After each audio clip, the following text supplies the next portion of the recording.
786, and I'm back again. We're just gonna watch a video on YouTube. So let me just get this over onto this screen.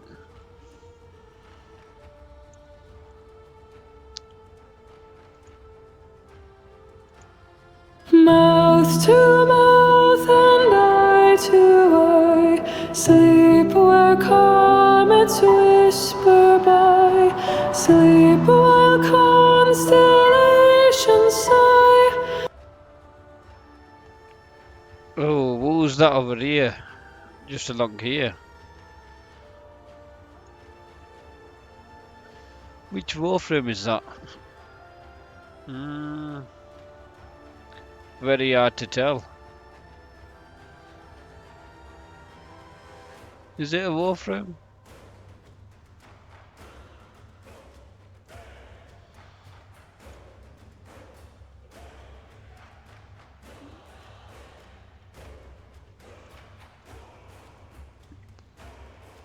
That looks like Frost.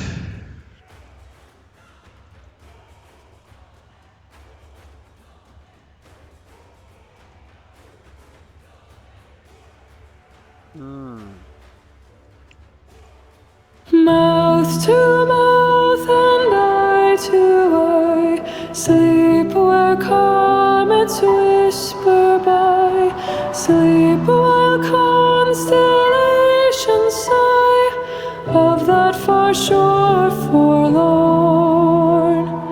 Onward high, oh, but we may tame the sky.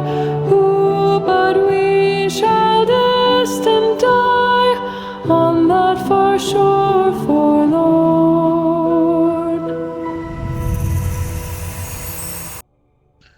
Yo, was that Excalibur? Yo, that is Excalibur. Yeah, it's Excalibur.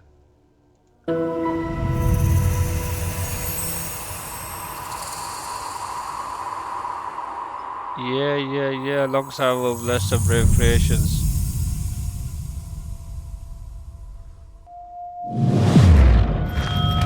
Oh shit! Yo! Excalibur Prime players coming out of retirement for Tau. DE also announced 2 new damage types for this update, emotional and psychological. The teaser for the teaser for the teaser. Yeah, exactly. Loki found dead in a ditch on Tau. Let's see. Yeah, so that's Loki. Oh yeah, because look, it comes in, doesn't it? Hang on, let me show you. Let's go over here. Yeah, you see that? Let me see if I can make it big. Yeah, you see the horns? Let me see if I've got one here. You can see what I mean. I don't want to change the color schemes I've got on there, but yeah, maybe.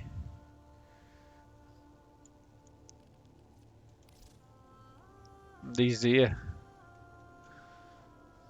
Can you see it? You see that there? That bit there, that is Loki.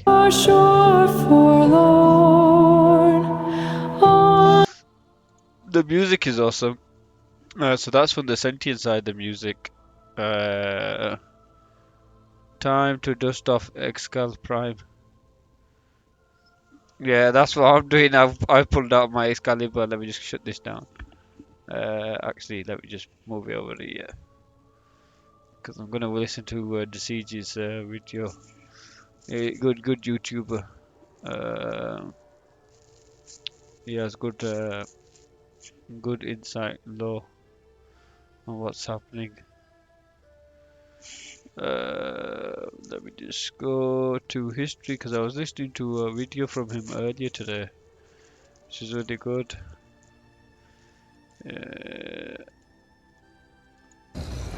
make up for the deficiencies. Alright, okay. You guys listen to that, I'm gonna mute myself. Melee. See how like when you're doing melee, it's just like there's just no way to keep it on a character? A lot of that has to do with how the buttons are set up, so I'm trying to flip some things around that I'm actually using my left trigger. The left trigger as the melee. Not right now, I don't have it on because I haven't mastered it enough. Be surprised how hard it is to learn like new controls and different things. But so essentially I'm using the B button to bullet jump to what do you call it, to slide. I'm getting a lot of pieces for that thing. And so in order to bullet jump, I have to flip between the A and B button just over and over and over again. So they're not too far away. I'm just trying to make sure that I don't mess my thumb up because it's like an additional amount of work. But what it allows is for me to focus on using both thumb buttons to keep my eye on a character and attack them without them flipping around and me losing sight of them and stuff like that. Now I'm sure that for PC players and whatnot, this is probably a lot easier of a scenario that you don't have to worry about. But for someone like myself, it's a bit of a problem that I've had to figure out because I don't think DE is going to implement anything in the way of like a lock-on mechanic. I mean, they do kind of have one in Duviri. Sorta. Hold the swamp button. Okay, so Aston, the reason why I haven't been able to do a PC flip mainly because I have carpal tunnel in both of my hands. So I have to keep my hands essentially like sideways versus like down, like if you had your fingers on a keyboard. And same thing with the mouse. If I do that for any any stretch of time, essentially, I won't be able. I can't play.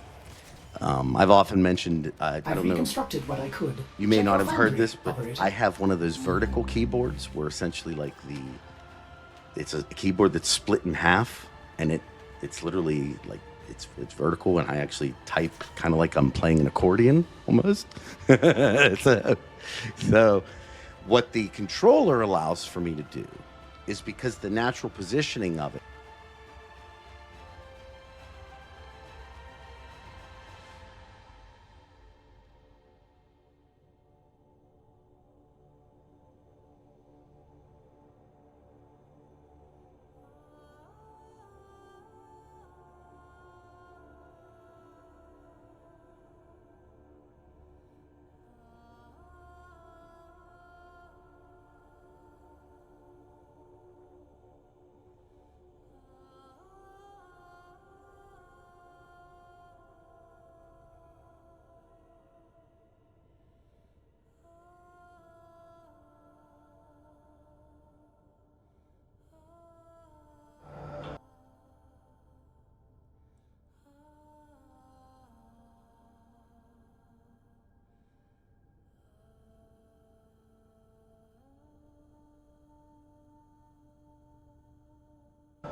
Select destination.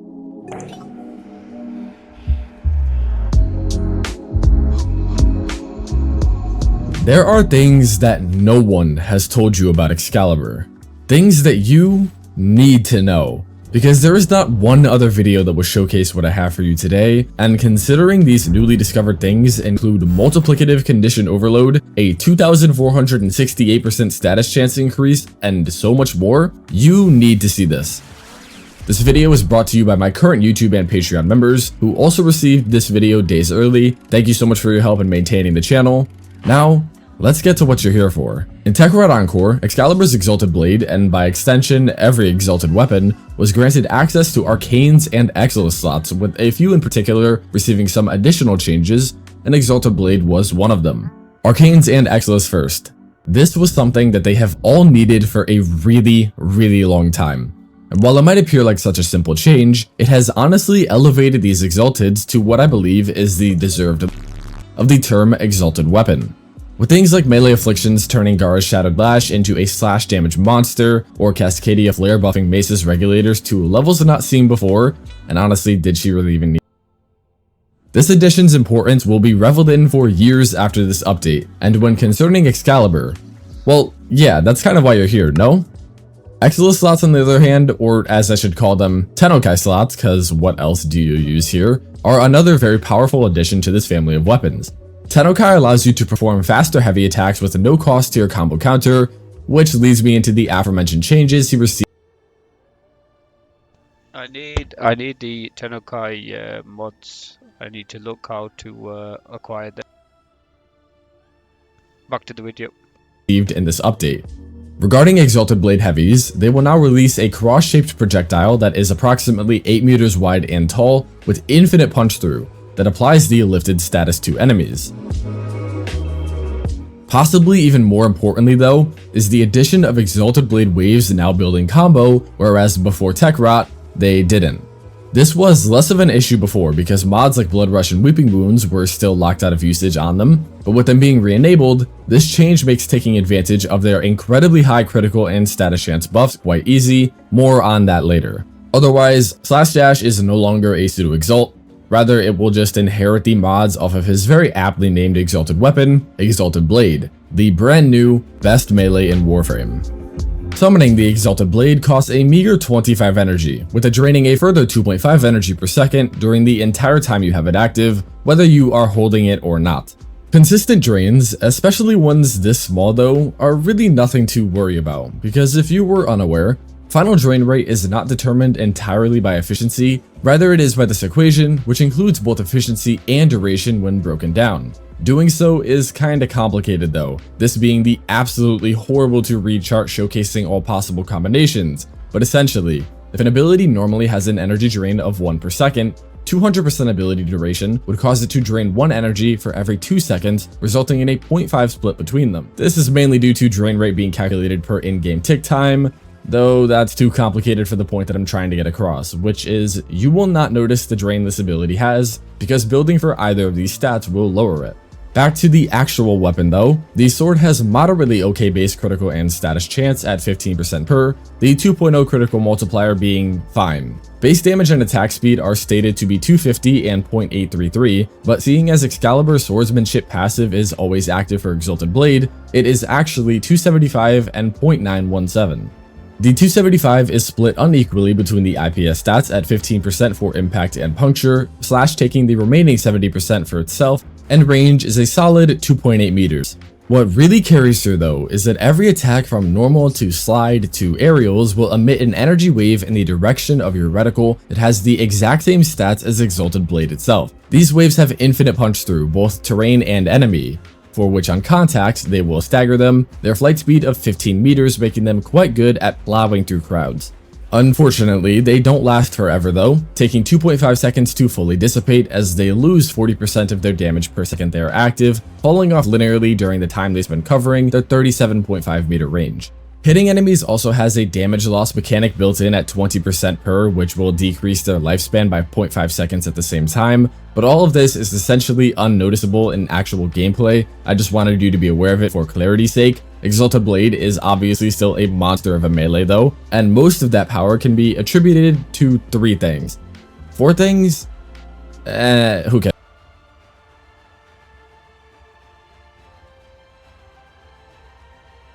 Can be attributed to 3 things. 4 things?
Who cares? First is the actual stance present on Exalted Blade, which influences damage more than you'd think. Second are his two augments of Chromatic Blade and Furious Javelin, as they are easily among the best currently around. And third, some of the quirks present only on this melee that elevate it far above the rest, which, trust me, as I said in the intro, I'm talking multiplicative condition overload type broken.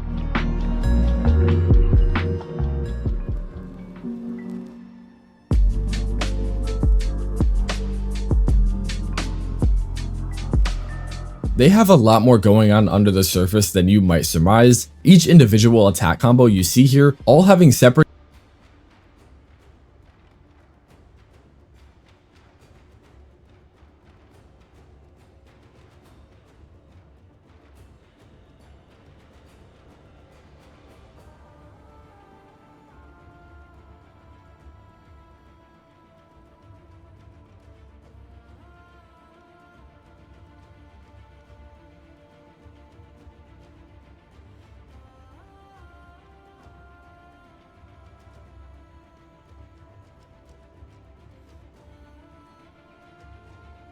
statistics which affect your gameplay, as not all of these attacks are created equally. And if you're looking to squeeze out as much damage as possible, there are certain ones that you should prioritize on certain enemies. As a general overview though, Exalted Blade's stance of Exalted Blade has unique animations and values for every type of attack, neutral forward, forward block, and block, unlike certain other stances, looking at you Shimmering Blight, and easily the best one damage-wise is Cutting Poise, the neutral combo. What Poise has over Justice in this area is a 300% damage multiplier on the first two swings of the attack, which do extend to the waves sent out by Exalted Blade and really help with taking down high HP targets like Eximus or Acolytes. But what Justice has that it does not is ease of use. This combo can be used while moving at full speed, which greatly increases your mobility, and it takes just under half the time to fully execute at 1.4 seconds relative to Poise's 3.2, which is incredibly noticeable in game. All that being said, stand still for a moment for high. Right, we're going to quickly test out that what he just explained.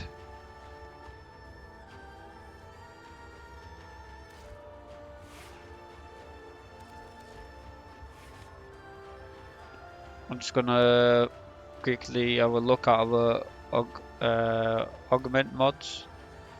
Okay, right, so we got that one.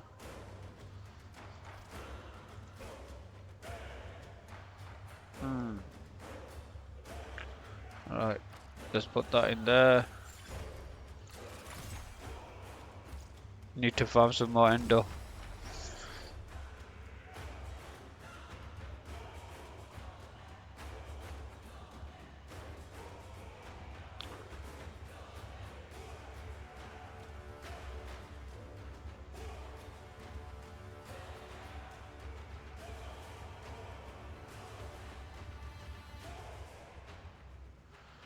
Okay, let me reduce the range. Let's add in, what's it called?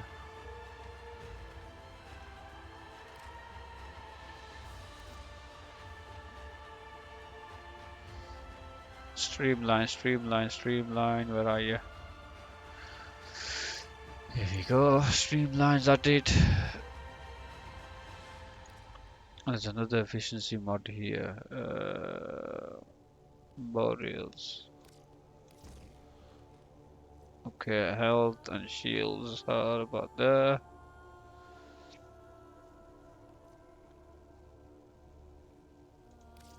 What we'll do is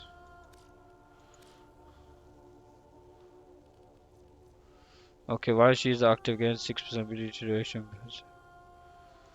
Alright, let's add that.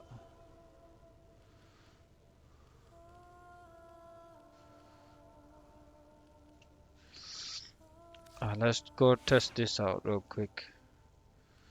What else we can do is missions. Right, let's change that to purple.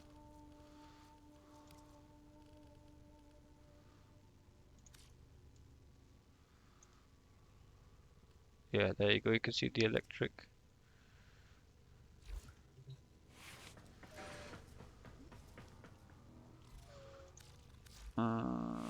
let's have a look.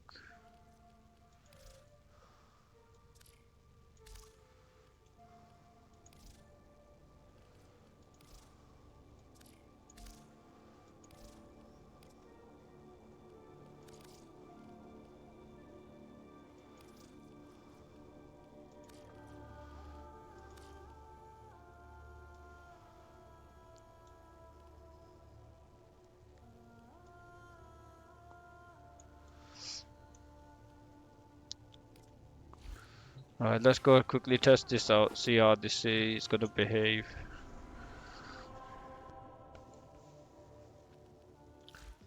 What night wave missions we Now got on you the might be side. wondering if I'm holding back on y'all. Dreamers.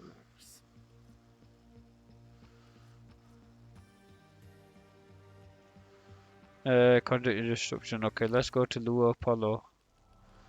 And we're gonna test this out.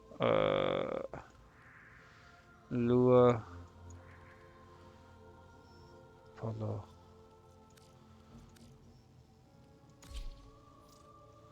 Right, let's test this out there and see how this behaves. It's 9 o'clock. 3 more hours to go. 2 hours and 58 to be precise. Right, here we go.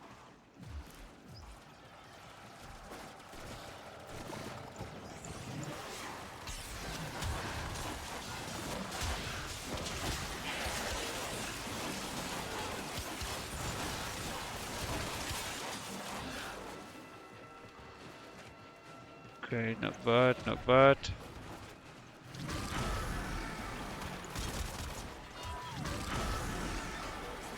Oh, keep pressing the wrong button. It's number 4 key. I kept pressing number 2. Yeah, it's alright, decent this. Obviously this is normal, innit? It's not steel path. Right, I understand what he means by the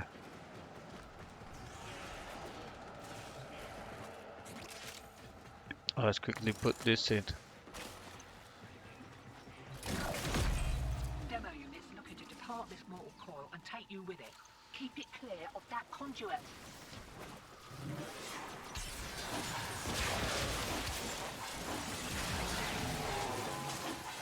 Yeah, I get what he means.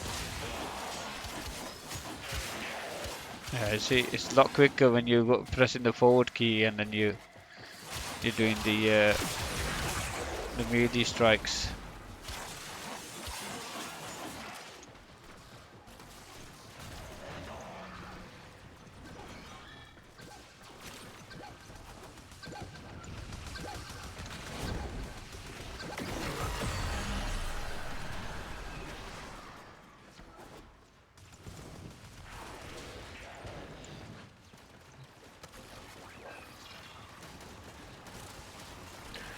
Right,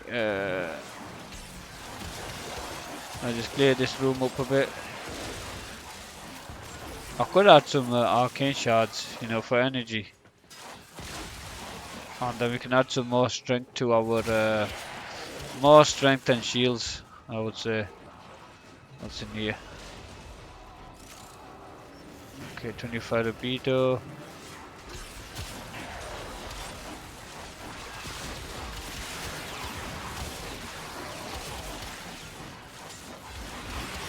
Now I need to rewatch the bit about the range on the exalted, blade.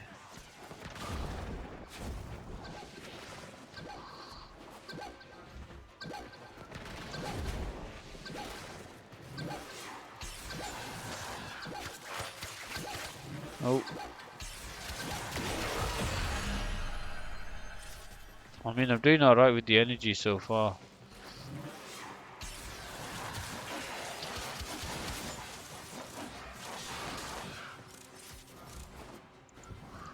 I'm glad we don't have to keep tapping the melee strike button. You can just hold it down now. So that's a really good quality of life update they've done. It's been a while since they've done that. Can't remember exactly, but so much needed. Hear that beeping? Demo unit's on its way.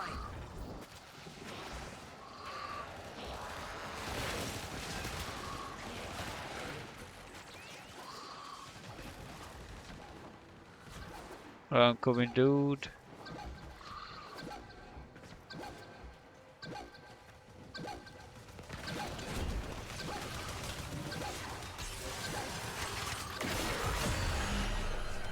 Care to live up to your reputation and try again?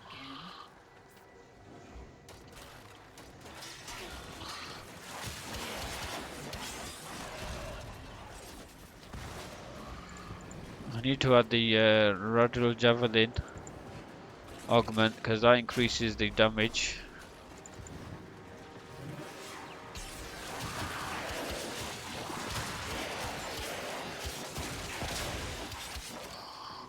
Alright, let's go put the purple one in.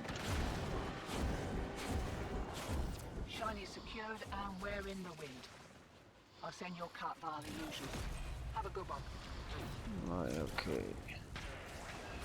Which way are you coming from, dude? Down here.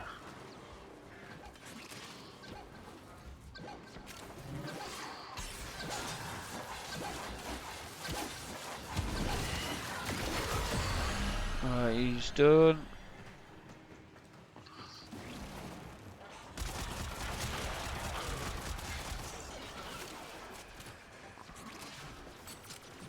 I might as well level up my friend more as well.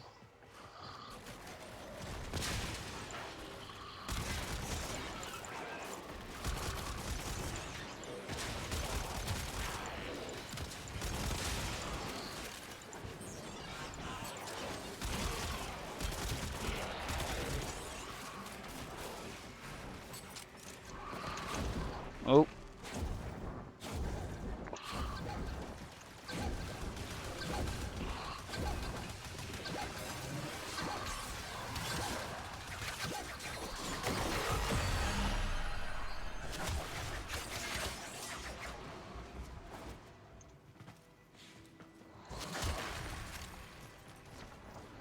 Hey, can I get some help?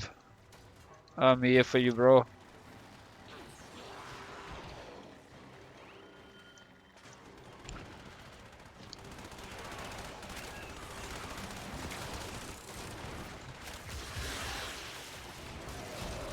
Alright.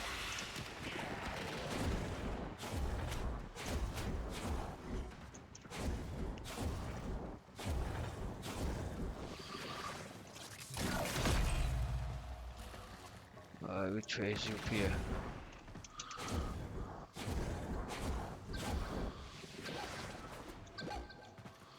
Oh, here he comes.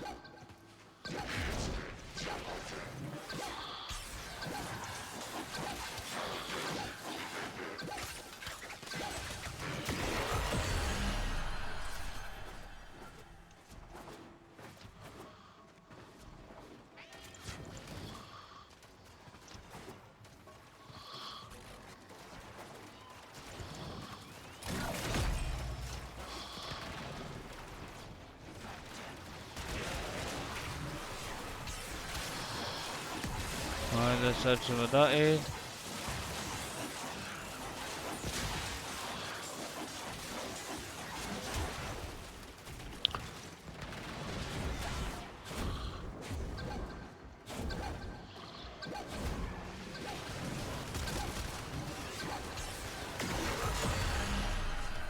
Getting a little hot.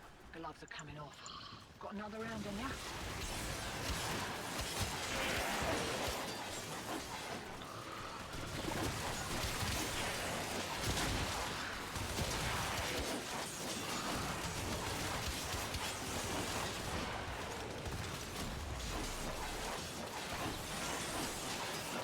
So if I do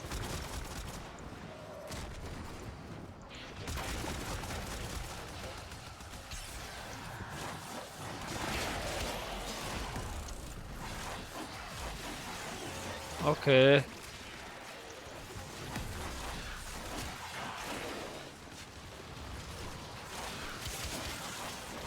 I mean I could go for prime redirection to give him shield gate that way.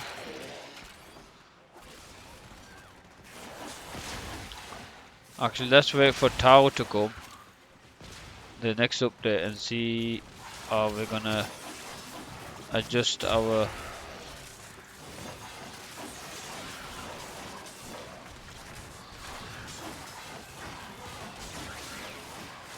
Look, I've just changed that.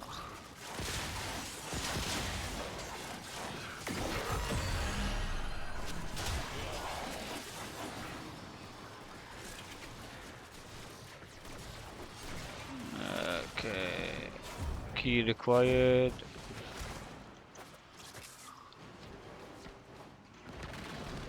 Insert key. Demo unit coming in fast. That thing bows and you can kiss the conduit goodbye. Alright. And these bad boys.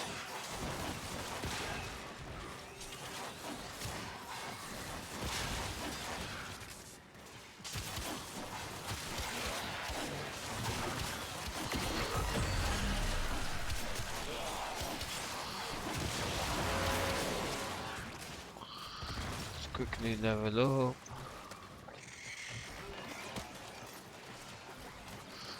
Up here.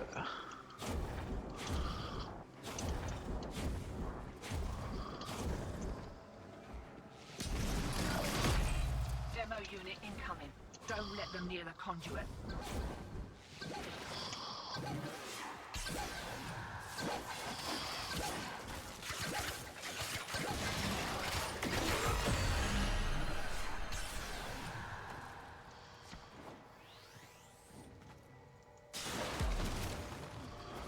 God damn it. Damaged me as well.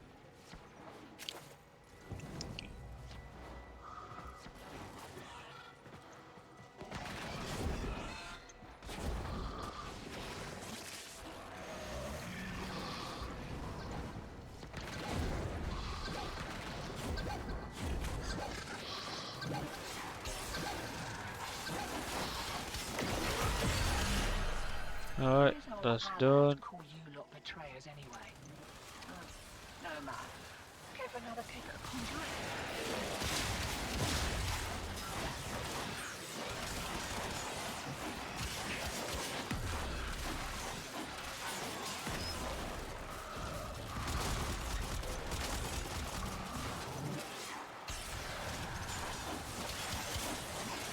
Right, let's make our way towards extraction. Or if we do one more, let's do one more and then we go call it. Just to make sure.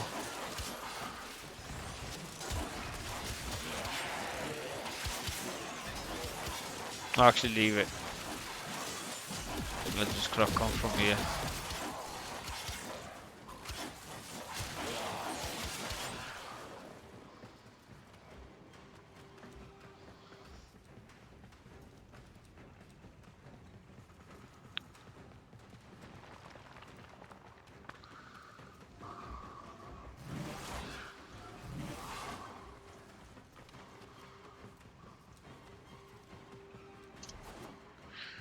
Yeah.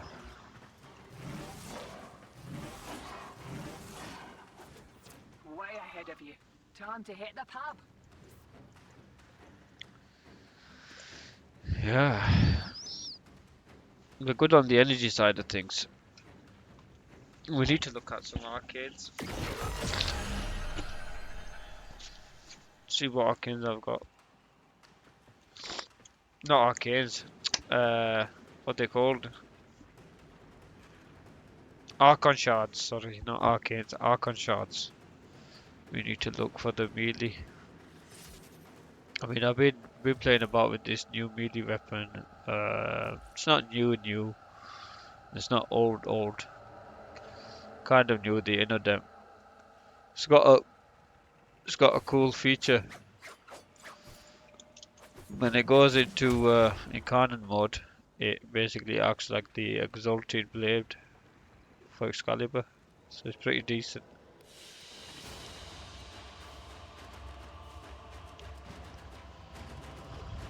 Uh,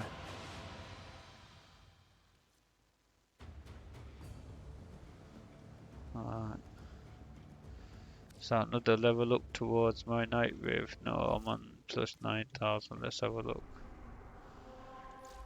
Oh yeah. Lay 'em low and burn their shadow. Need to test this out. Spontaneous singularity orbs that strike targets will explode immediately with 90% bonus damage. And an 18% chance of singularity that pulls in more targets. Orbs do not bounce or combine. I'll have to test that out.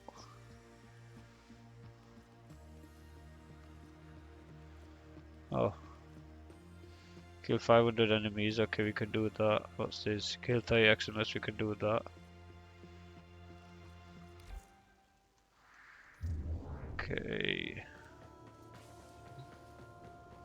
Let's have a look. What's cooking? Oh yeah. Got all these bad boys ready to level up. What's my mastery rank? Oh, almost rank 30. Very nice. Yeah, look at my drifter on my Warframe. Looks sick. Yeah, boy.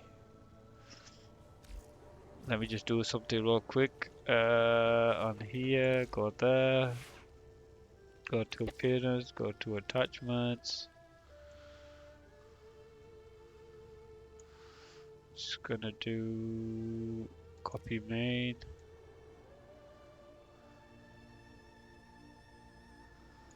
Did I add the hue?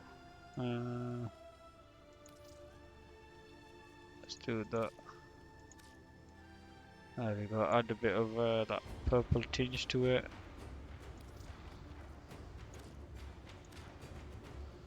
Yeah, looks a lot better. Let's do the same for the Saidana.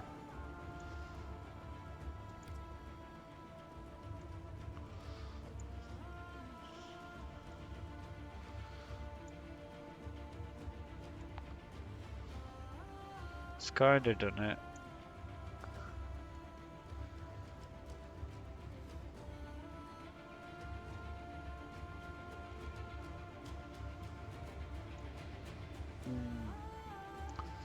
I'll change it to a different Saidana.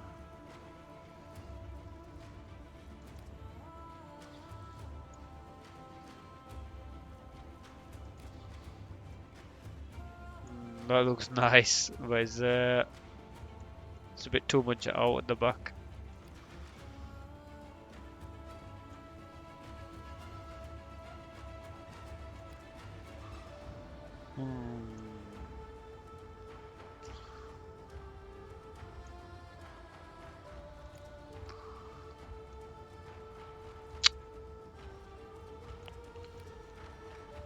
Nah, that doesn't look nice. I see that.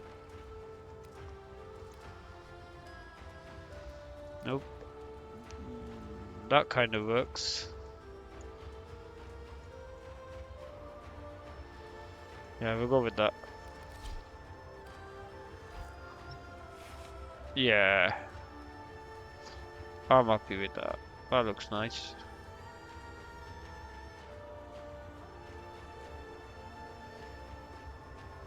Yeah, that looks cool. Let's check this ability out. Radial Javelin. Radial Javelin implies nearby enemies inflicting slash status.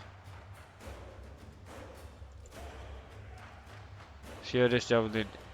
Radial Javelin. Oh, each enemy hit will increase Excalibur's melee damage by 15% for 6.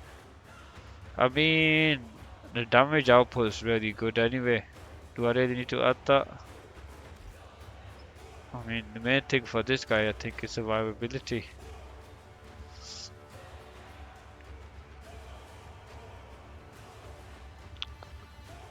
I mean, I could get rid of this. His energy thing was pretty decent. And we could go for maybe this. Get rid of that. Put that in. What else we could put in is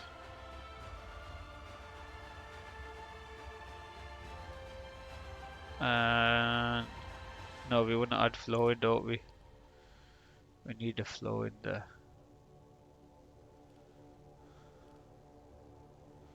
Flow.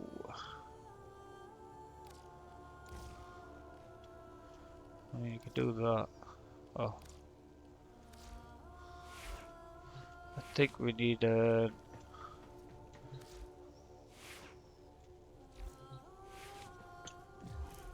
argon crystal to build the communications, friends.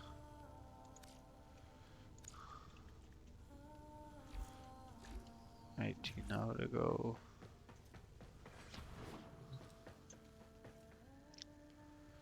Yeah. Let's quickly go get an argon.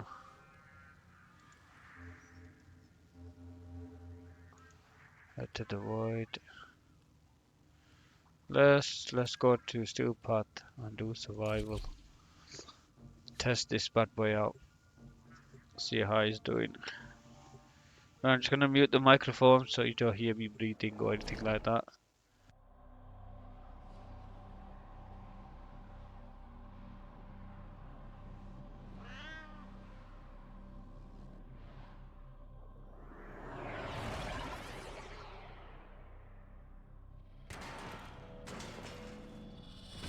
Each enemy is more powerful than before.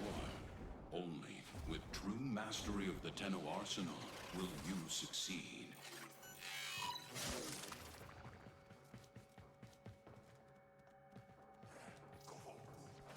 Tenno, I am detecting a synthesis target. Use the synthesis scanner to track the creature.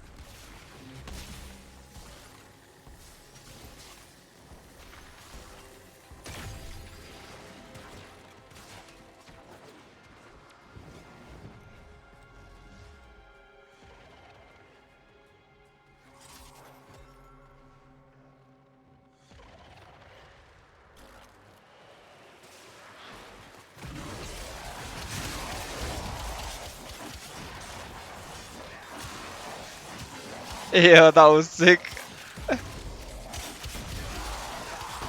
Yo, Slash. This is bad things, bro. In it. This is some sick shit.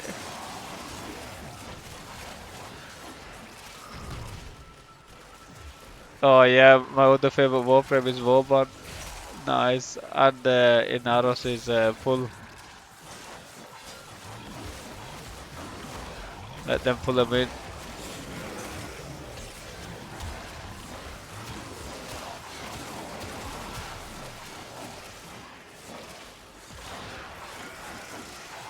I mean, I just put flow, I took prime flow off.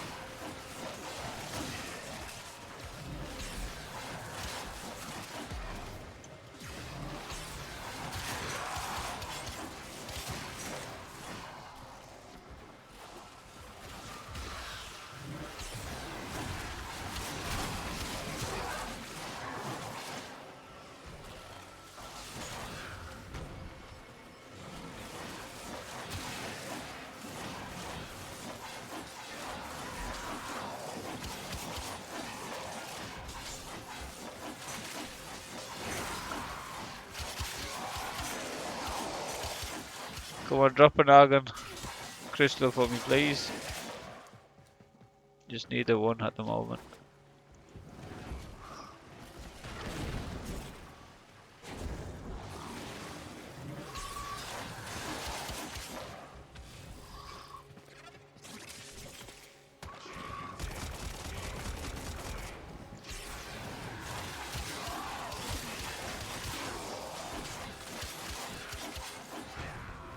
Man, we're doing very well with the energy, man.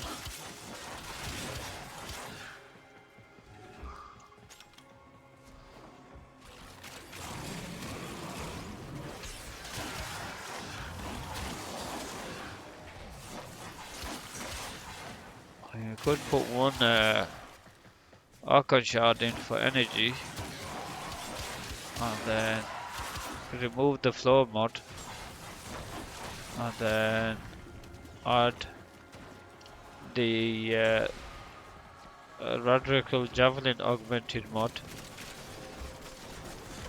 Oh yeah, this is a good room.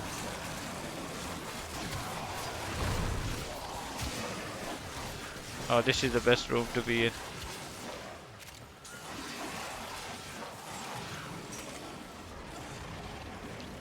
I mean, my shield's over 1,000. That's a good thing.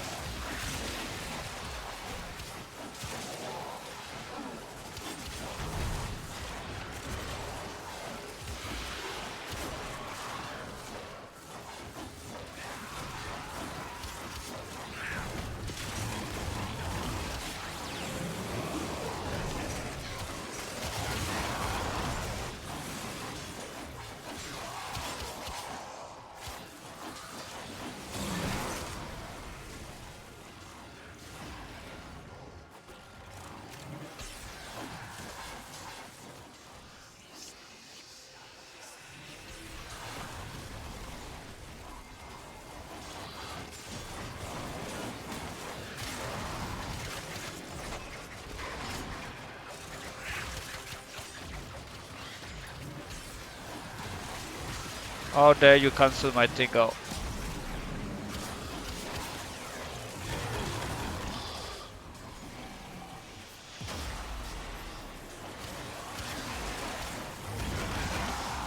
Goodbye, misery.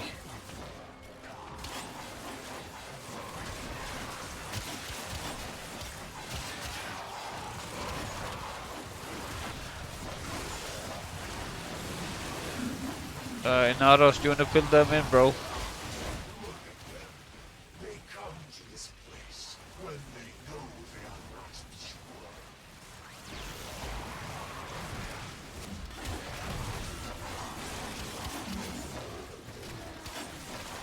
My brothers, did I not tell of this day? Did I not prophesize this moment?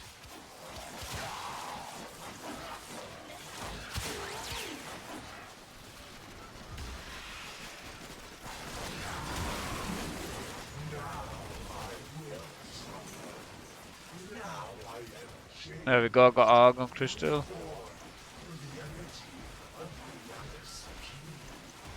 Forever bound to their point. Let it be known, if the Tenno wants true salvation, they will lay down their arms and wait for the baptism of my Janus King. The Tenno are lost, and they will feel this death is temporary. My existence is forever. I cannot be destroyed.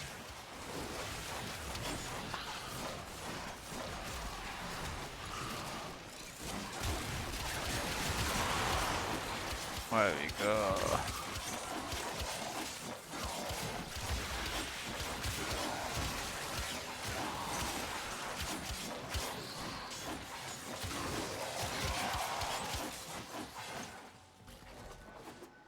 Alright, let's go back downstairs.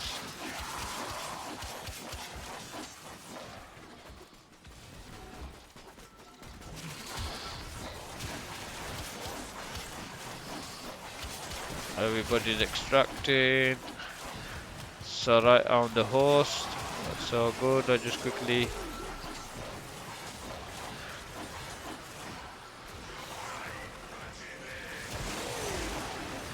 there we go, 500 kills done in 7 minutes.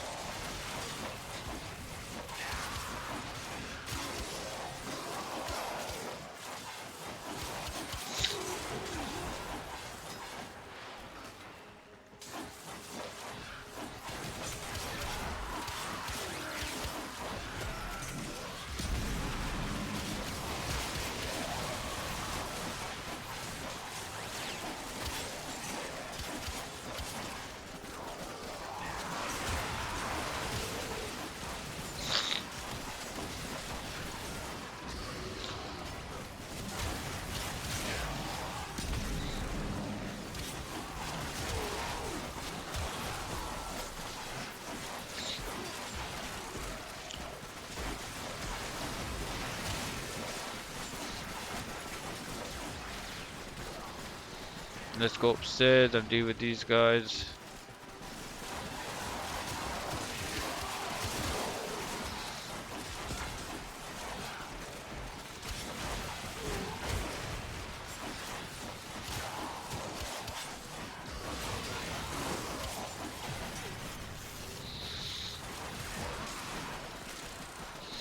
Ten more Eximuses to kill.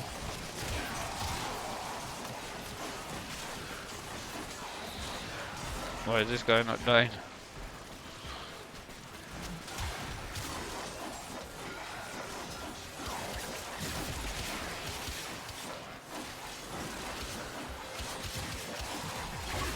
Come on, media influence.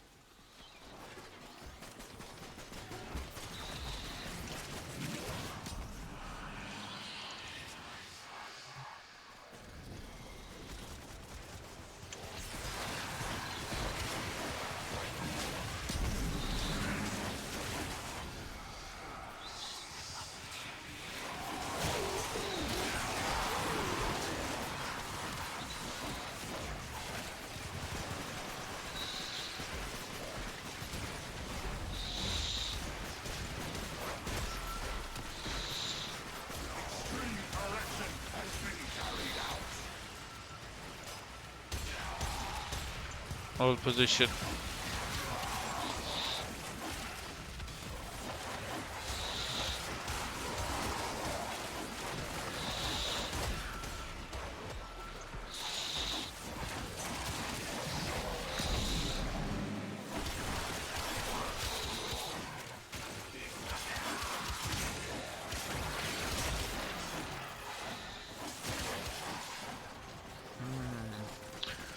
Abduction would be good here. Thank you. Where's he gone?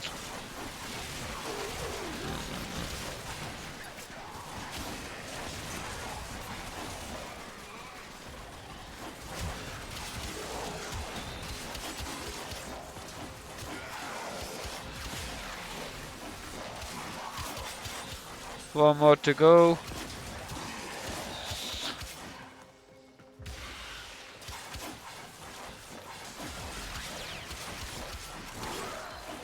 Three more.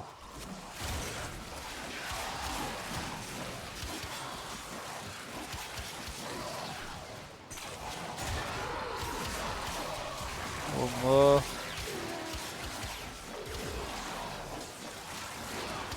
There we go.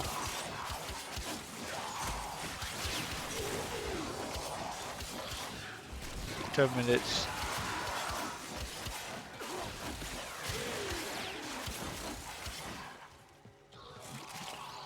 Right, time to leave.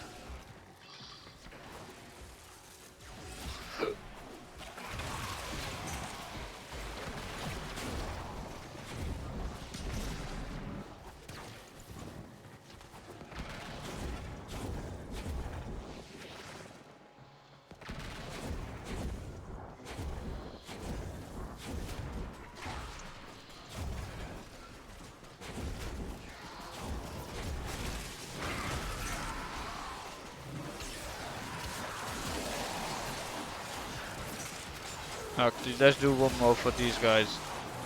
And then a chip from here.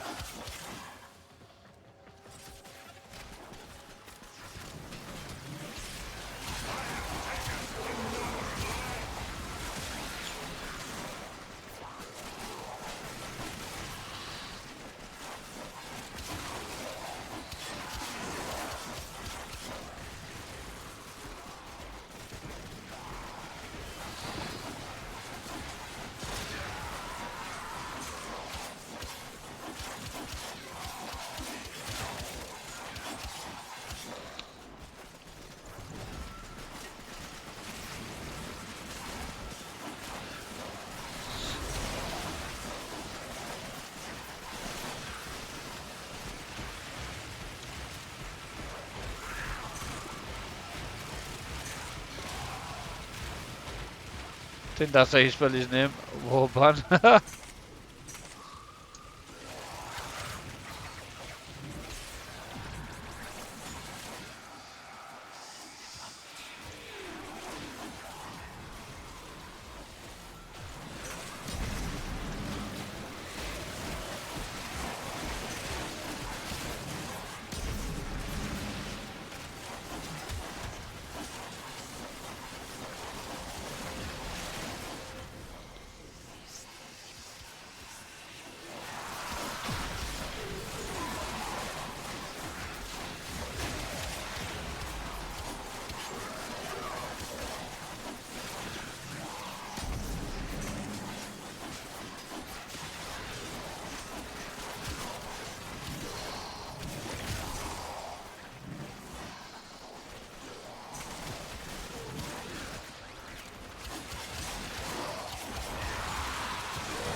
2 more minutes and then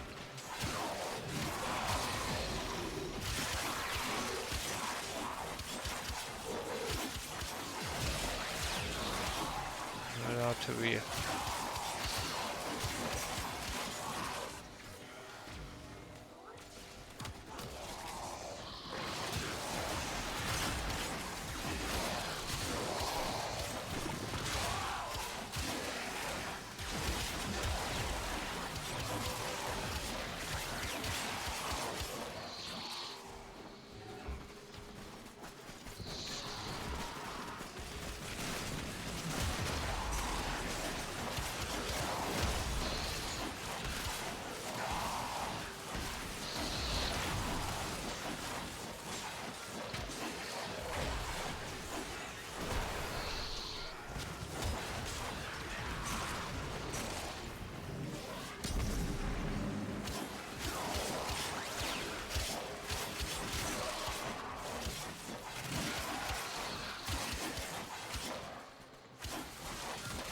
Okay, here we go. Let's go to extraction.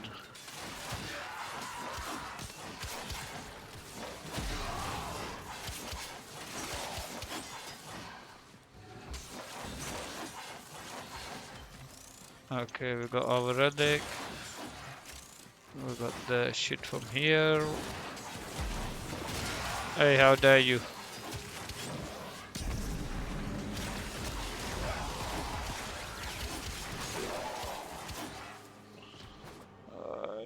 Ooh.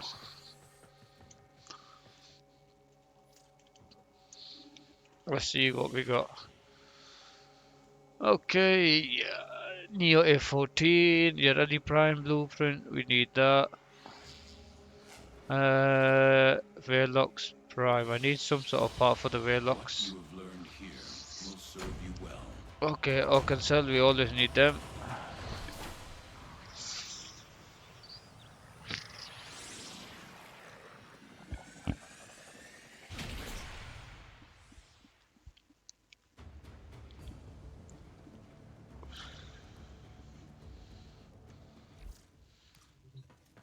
Okay, let's look at our Nightwave. Oh, that's done. Lay 'em low and burn their shadow. Lay 'em low and burn their shadows. This is gonna look awesome on my operator.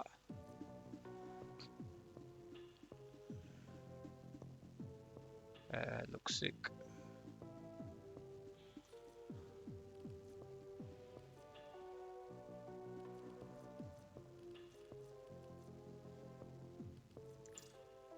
This looks awesome. But yeah, that's done for the Excalibur.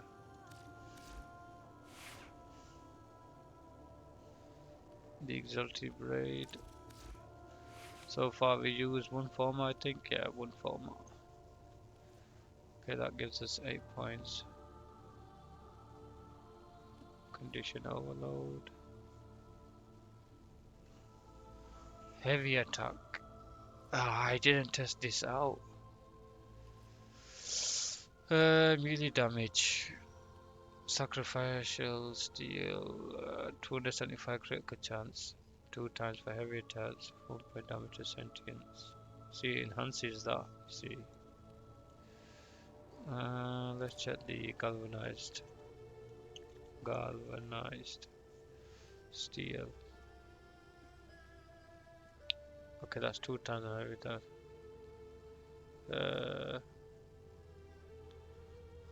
I mean, if I try. See, this is good. But can I use that with?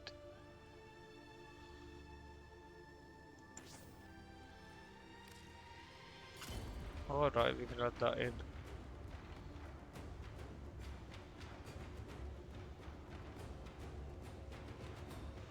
Okay, that works. Yeah, because when I proc melee influence, 20% of the enemy stays to apply to enemies 20 minutes from you. Yeah. We're not really using heavy attack, are we? What's this?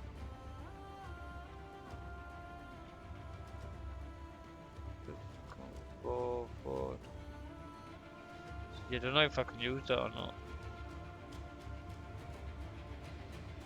See, this has got Umbra polarity slots in there.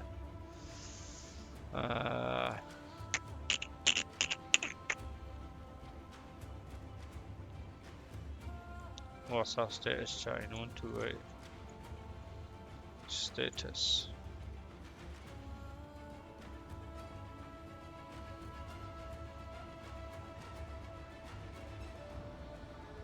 Killing an enemy with a heavy attack reduces enemy accuracy against Warframe by 10% and grants immunity to status. See, that's heavy attack again. 80% melee damage per stage time affecting the target. Okay, that's good.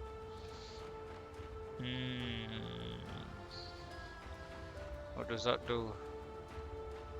See, that's good.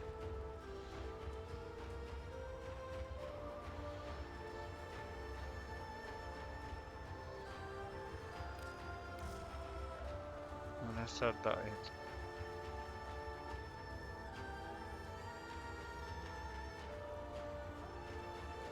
Our critical damage has gone down though.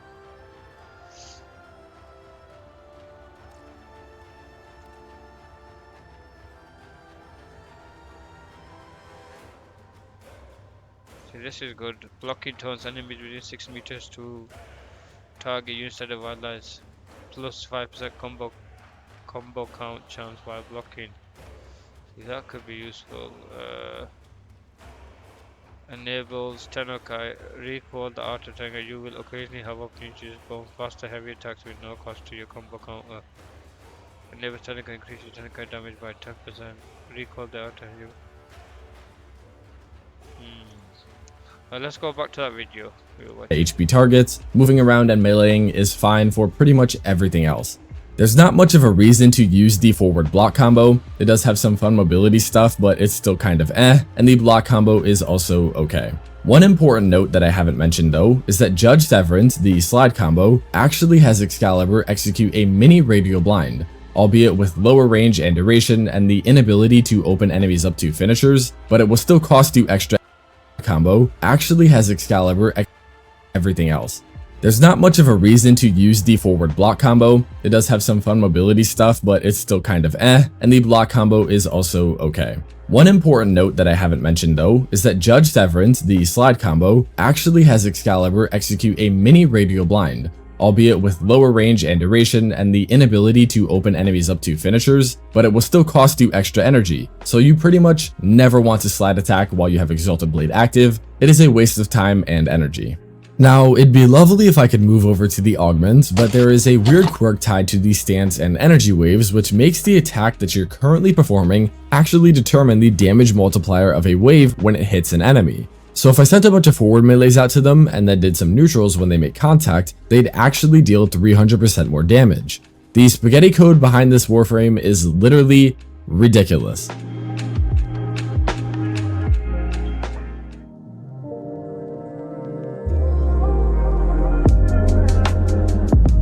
Starting out with the lesser of the two, which definitely isn't a disc because Furious Javelin is a serious damage increase, Chromatic Blade is just, well, you'll see.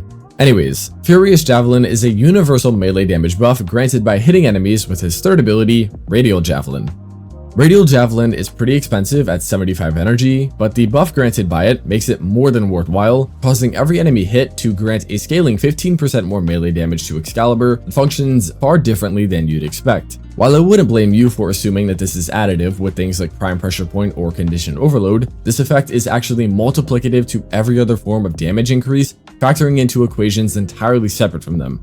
And seeing as the damage per enemy will scale with strength, it's not all that difficult to hit upwards of 1000% more multiplicative damage in Steel Path. Chromatic Blade, on the other hand, is the Exalted Blade augment and a major key in turning the melee into the monster you see before you, stating that Exalted Blade's damage type will change depending on Excalibur's emissive color, and status chance will be increased by 300%. What all of this means is that now your first emissive color will alter the damage makeup from pure IPS to a color corresponding base element of either heat, cold, electric, or toxin, and Exalted Blade's status chance will increase by 300% of its base value, which would be 45% that scales with strength, but no. Remember how earlier during the intro I mentioned that there is info regarding Excalibur that no other YouTuber has shared with you that is immensely crucial in formulating all of this stuff? Well, Chromatic Blade will actually apply the status chance increase to your melee twice for light attacks, starting at 600% and with a decent build, going all the way up to 1600%, resulting in a 240% increase in the status chance with zero other scaling considered. Yo, that is sick. That is sick. That is sick. Furthering upon these quirks though is that Chromatic doesn't actually apply to heavy attacks, which would suck if they didn't happen to That's what I was saying. I don't use heavy attack. have multiplicative condition overload scaling with base damage mods like Prime Pressure Point or the Steel Charge Aura, which will boost their damage immensely. Which would suck if they didn't happen to have multiplicative condition overload scaling with base damage mods like Prime Pressure Point or the Steel Charge Aura, which will boost their damage immensely. And speaking of condition overload, for whatever reason, this mod... So, hang on. Does that not work then? Because that's what I've done over here. Steel Charge. Melee damage increase. So is that not working on the Exalted Blade? Have I sold my Prime Pressure Point? I think I have, you know. Yeah, I sold my Prime Pressure Point. So does that not work? Let's have a look. With zero other scaling considered. Furthering upon these quirks though is that Chromatic doesn't actually apply to heavy attacks, which would suck if they didn't happen to have multiplicative condition overload scaling with base damage mods like Prime Pressure Point or the Steel Charge Aura, which will boost their damage immensely. And speaking of condition overload, for whatever reason, this mod is a little over twice as effective relative to the listed value for light attacks, which just results in the expected 240% damage bonus, shooting up to 480%. Love that. Lastly, light attacking from wall latches has the weird effect of applying a 400% final multiplier to status chance, but it doesn't work on overguard. I don't know. If you want to trigger a million statuses, I guess you can use this where you see fit though, but honestly, you don't really need it. I do have to pause for a second and give massive credit to Ninjace in the unofficial Warframe server for being the, to my knowledge, originator of all this information. He was also a massive help in building. Shout out to Ninjace. What a guy. Awesome, awesome, awesome. Very good. Back to the video. Crafting for this video. Go check them out and go join that Discord if you can. I'm in there a lot because that is literally the space for all builds.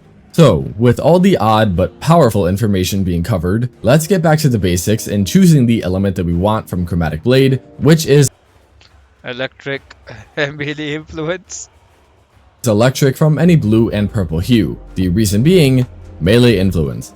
I doubt that you really need this one introduced to you, but if I asked you, how does melee influence actually work? Could you tell me? Influence grants a 20% chance on triggering electric with your melee. Electricity in real life, where somebody's caught on an electrical post, and if you touch them, that electricity can get you. That's why we use wood. So that's how melee influence works. Awesome. Back to the video. To spread all further elemental status procs to every enemy within 20 meters, regardless of line of sight, in a very powerful way. Firstly, this arcane not only transfers statuses, but also deals damage equal to the respective element amount shown in your mod menu, meaning that a Skana, which has 120 base damage modded with Shocking Touch, would spread an electric dot alongside dealing 108 electric damage, and in Exalted Blade's case, those numbers are obviously a lot higher. Adding on to the list of powerful interactions is how faction damage bonuses stemming from Roar or Smite mods apply here as See, I could have draw to increase the damage further well. Seeing as faction damage includes itself in almost every calculation in the game, even ones present inside others, they are applied twice on the prior mentioned damage done by influence, and 3 times on transfer damaging statuses like electric or heat.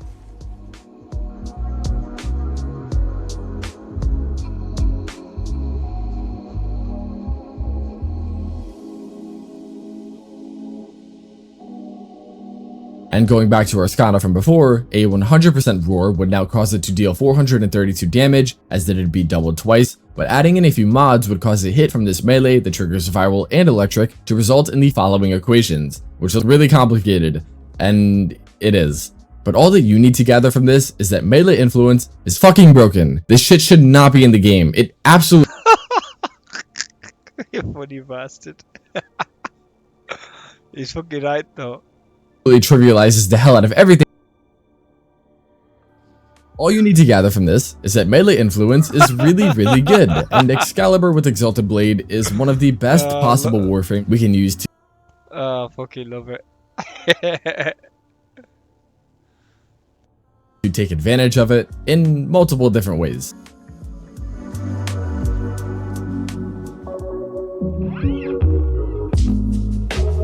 As mentioned, I have two setups for you today, those being Wrathful Advance and Nourish. Okay, Wrathful Advance and Nourish. Nourish, I don't know, man, the energy. I mean, I just played 15 minutes of Steel Path and Void. I didn't have any energy concerns. Wrathful Advance, I don't know if that's going to be working really well with the Exalted Blade. I think Roar would be a better choice, but obviously the duration is short. The flip side is we've got high strength, but we also obviously need to balance that because Excalibur is quite squishy, so we need either shield gating slash strength. These are, in my opinion, the two top builds for Excalibur Exalted Blade, and each have their own benefits relative to one. What's the Gloom might be good, slows them down. Also you got health. Gloom might be a good potential here. Roar and Gloom, that's coming to my mind. Another, which are actually shown in this lovely little chart created by Ninjas. Alright, what's this? Excalibur Exalted Blade, single target DPS, no priming. Nourish 16,000, single target DPS, 8 status priming vital.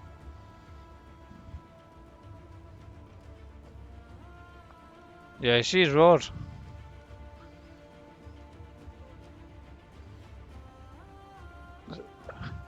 So I'm gonna do is Nourish, increase your I thought that just gives you energy, Nourish.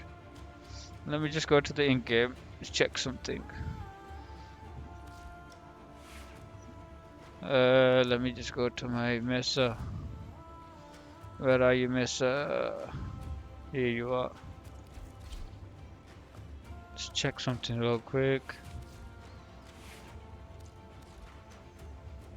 Nourish. Okay, self heal removed. Affected enemies that attack you are attacked, so for viral damage up to 1 stack. Okay, so yo GB, how's it going, brother?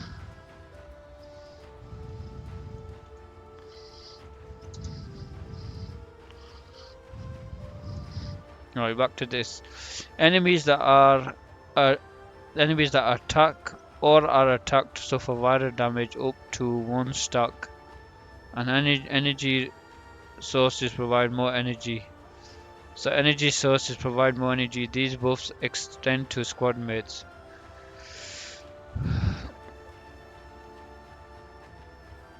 Duration, okay.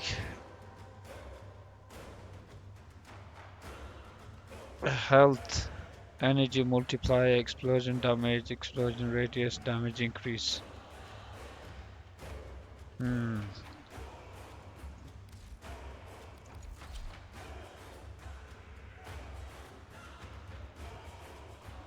Influence status, damage multiplier targets. Holy shit, 195k. 135.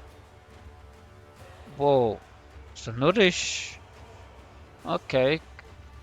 You may notice this one includes Roar as well, but it actually loses out to either Nourish or Wrathful in every category, so its inclusion from this video was deemed unnecessary by me. Focusing on just these two, it is clear to see that Nourish is the well-defined winner of mass crowd clearing AoE damage from statuses, but Wrathful will beat it out with premature priming. I don't like to prime. So most likely I'm gonna go the nourish route. Personal thing here is that Wrathful is just more of a brain itch for me than Nourishes. Sure, it is statistically better, and that's great and all, but pure red crits is, come on, so much fun. Gonna show you both anyways. Nourishes build up first because it is better, starting with Exalted Blade. We already have Electric coming from Chromatic, so what are we gonna pair it with? Well, besides the viral from Nourish, modding wise, nothing actually. This is one of the biggest mistakes that I've seen many other YouTubers doing, pairing it up with things like Gas or Blast. Reasoning behind this is quite simple when you really think about it though. Running other elements here will reduce the status weighting of Electric itself, which Come on guys, we're in 2025 and you're making these mistakes. Come on, that should be a given. Oh well, you have to learn some way, aren't you? But yeah, let's crack on with the video. It's quite a long video this.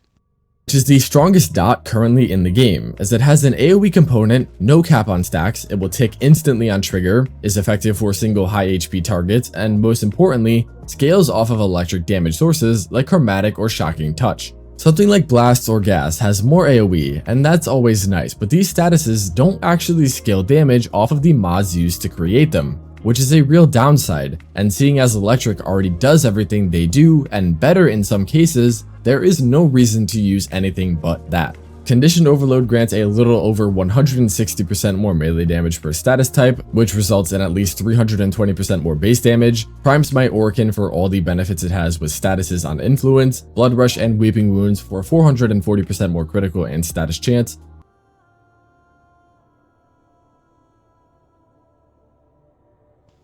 Blood Rush and Weeping Wounds, let's have a look.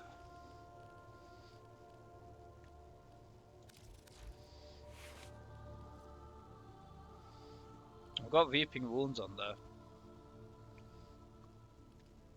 Blood Rush, here it is. 10%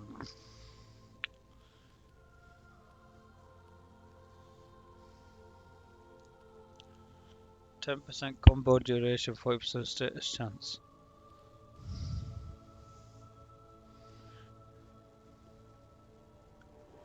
Yeah, let's swap that with that. 40%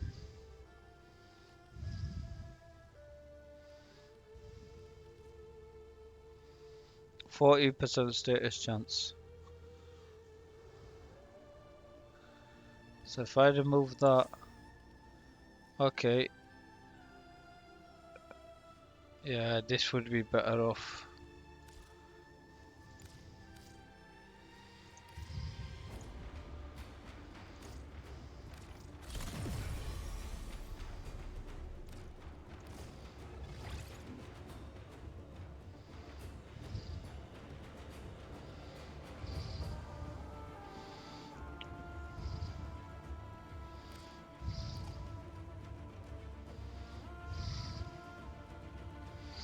Yeah, look. 40% status chance per combo multiplier. 36.4% critical chance stacks with combo multiplier.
See, I wouldn't use that critical heavy attack wind up. Combo duration, maybe critical chance per combo. Okay. See, he needs weeping wounds in there. And Mentor's legacy.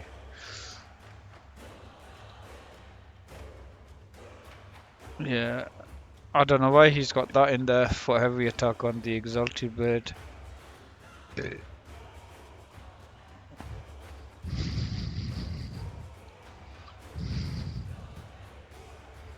To bring us to 81% for both. Shocking Touch will increase electric proc damage, Galvanized Steel giving 110% critical chance, boosting us up another 16.5 to 97.5%, and also adds 120% more critical damage for a 4.4 times multiplier when we do so.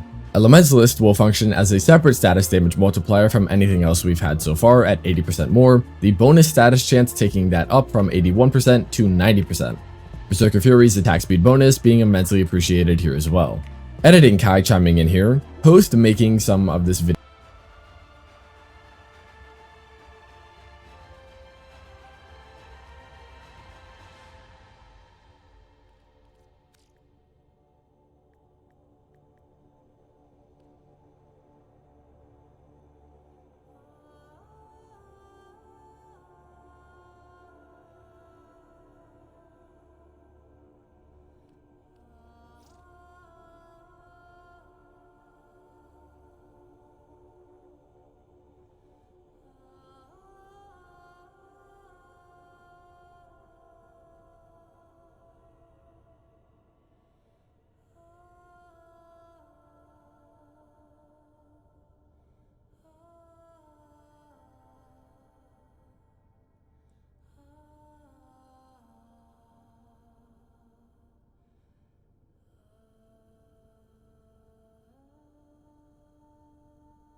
I decided to add in 2 Violet Archon shards for 20% more ability damage to enemies burdened by electric, which is obviously going to occur on every enemy we hit. What makes these shards so good is that they function entirely separate from any other multiplier.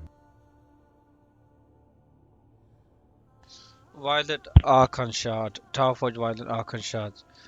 Gain 15% ability damage on enemies affected by electricity. Okay, that's a good one. Ability damage bonus is unique modifier and is only given by Archon Shards. Applying to ability damage after everything else. It ain't really a perfected if we don't got the full shard set up right. More on the rest of these shards later. Before getting to Excalibur and how he Okay, so slightly different from mine.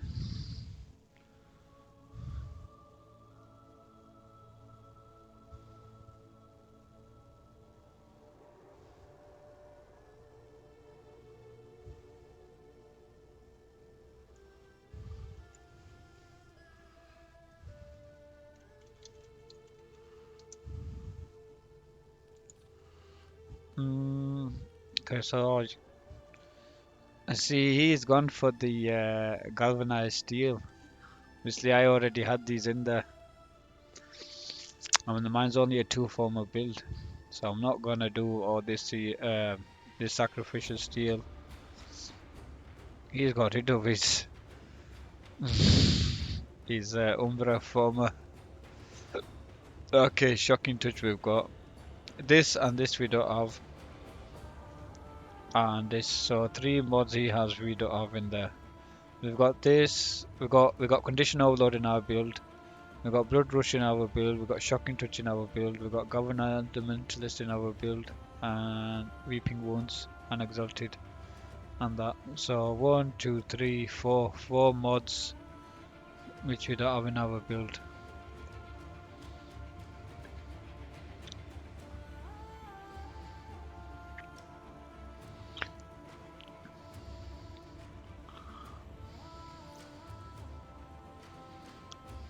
Okay. Interacts with this build though. You may question why I'm using Discipline's Merit instead of Dreamer's Wrath for my Tennokai. Okay, discipline melee enables Tanakai opportunities to occur every 4 meter hits instead of random. Yeah, we don't use heavy attack with But for Umbra. whatever reason, you can actually equip all Tennokai mods on your normal melee to essentially stat stick them onto your Exalted Blade. Welcome back, stat sticking.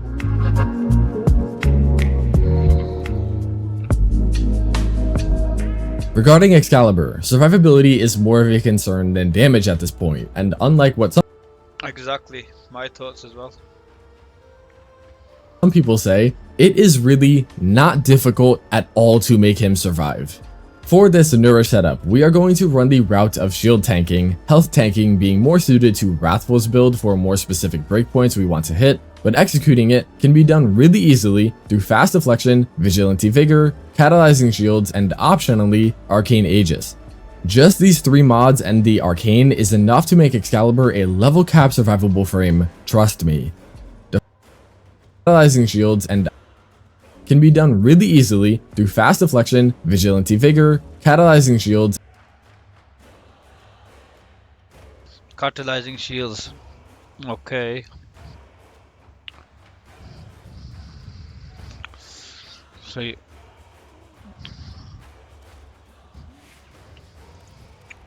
let's have a look.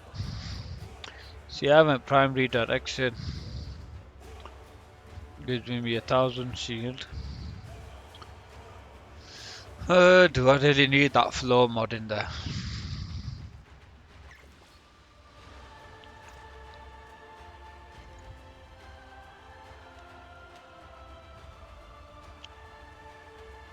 Yeah, he's gone that way.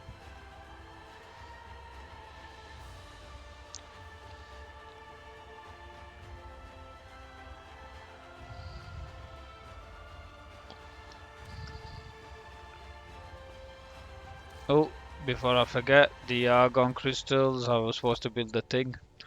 Totally forgot. Exilus. Weapon adapter. EXIL. EXIL. Warframe.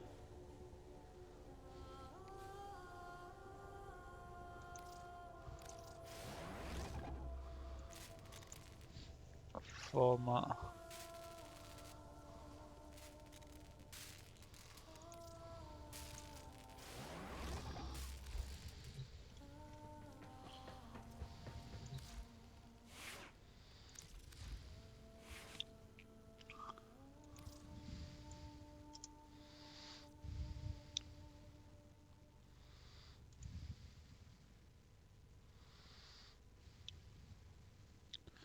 So the shields are 74. Okay, so he's gone.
Mm, 370 health, energy. See, he doesn't really need the prime flow, I think. That as well.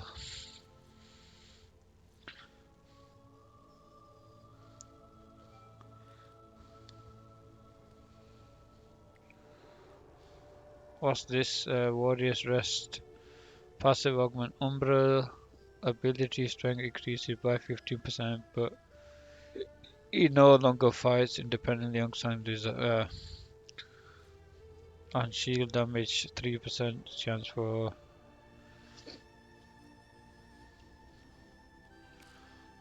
Okay,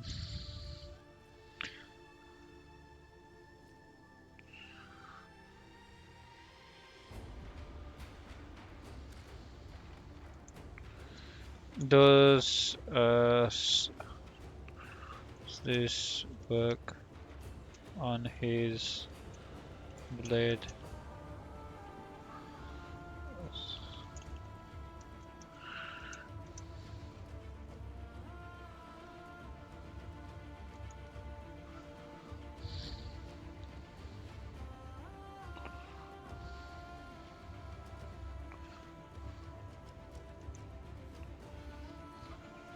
Have you have you have you changed any of his abilities via helmet,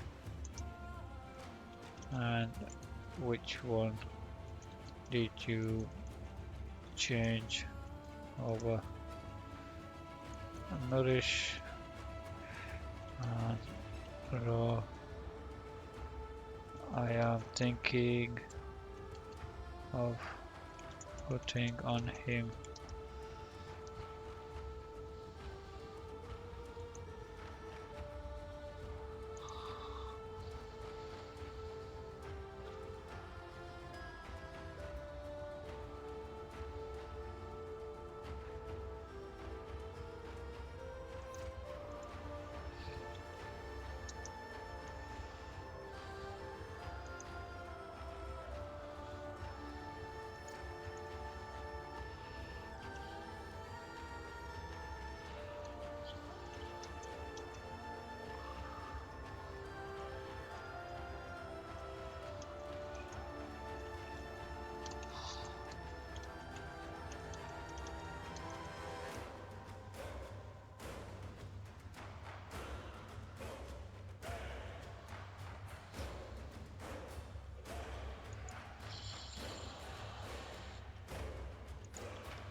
Okay, he's gone for rolling guard.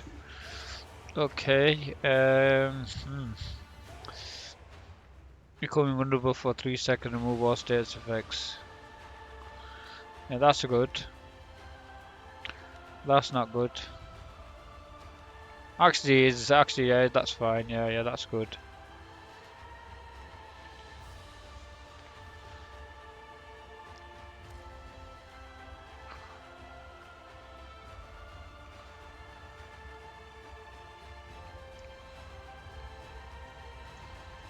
And optionally, Arcane Aegis.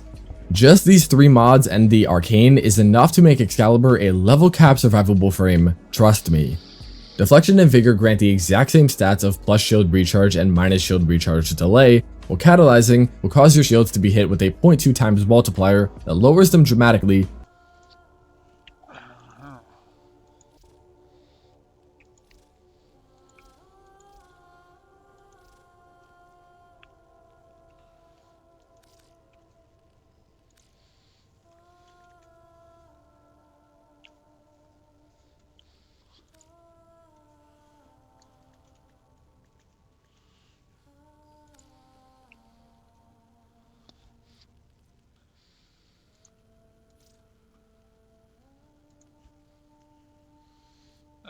Apply mods to different.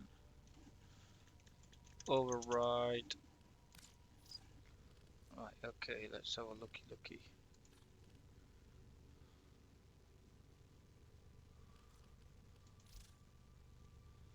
Right, Mr. Gibran. Remove that. Remove that. Remove that crap.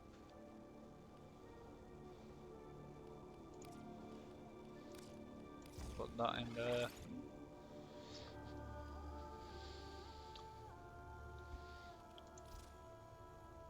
Transit Fortitude can go into there. Rolling Guard.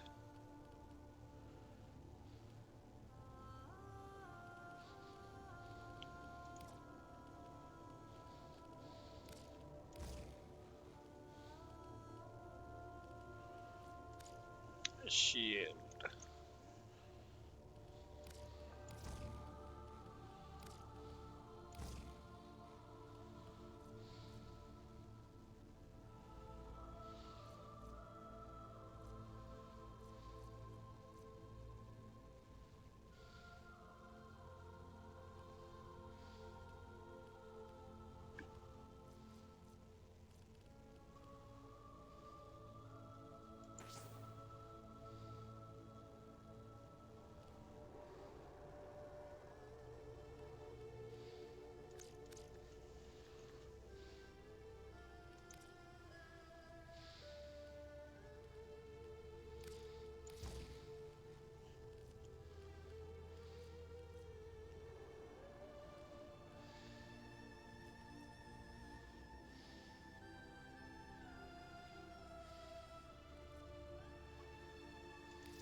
Similar build to yours but tweaked it.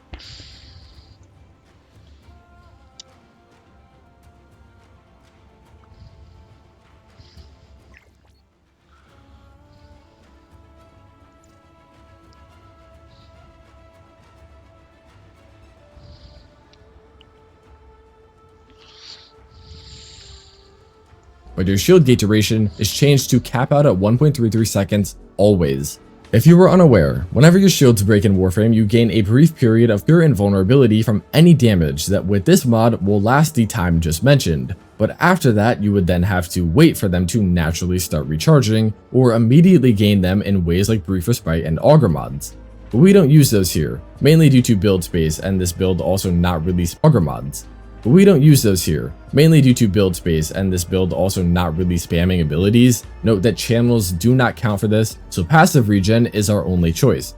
Yet that will take an entire second to activate if they weren't fully broken, but a full shield break results in a 4-second cooldown, and if you get shot during that time, you'll just die. What Deflection and Vigor do is lower that shield recharge delay to 1.5 seconds, also increasing the rate at which they charge back up, though it isn't really enough yet, which is where catalyzing shields becomes our saving grace. Shield gate duration is dependent on your maximum shields value obtained before break between 0.33 seconds up to 2.5. Though seeing as we constantly take damage and only 20 or so shields would have been generated, this means that we are still behind 1.17 seconds to not get immediately one-tapped. Yet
catalyzing will resolve this issue entirely with a possibly buggy interaction.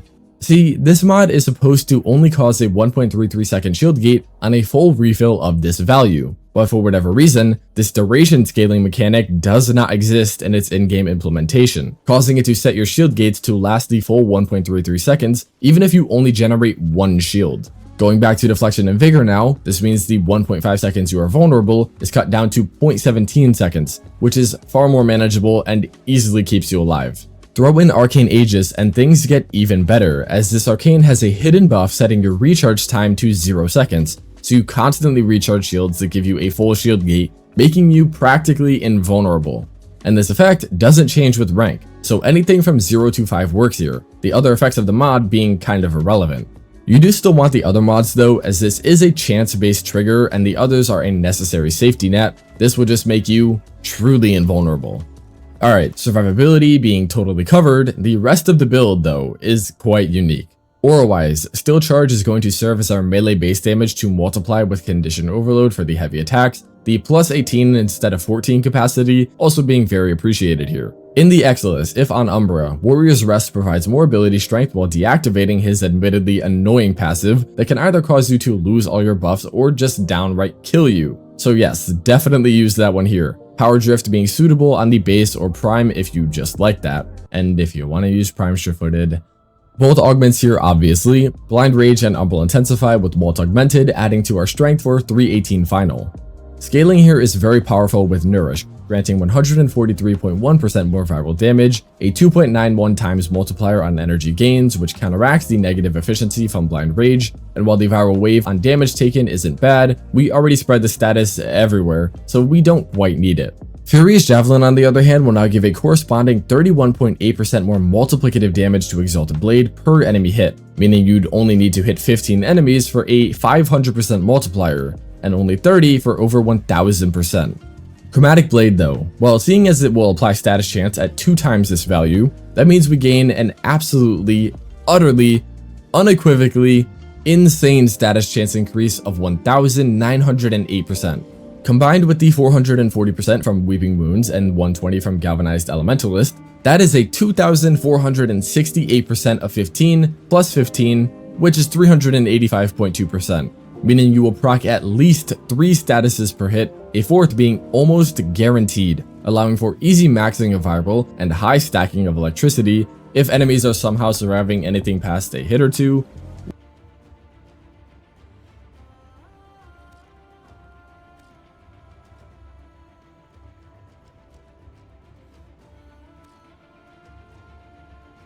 Which they shouldn't, you know?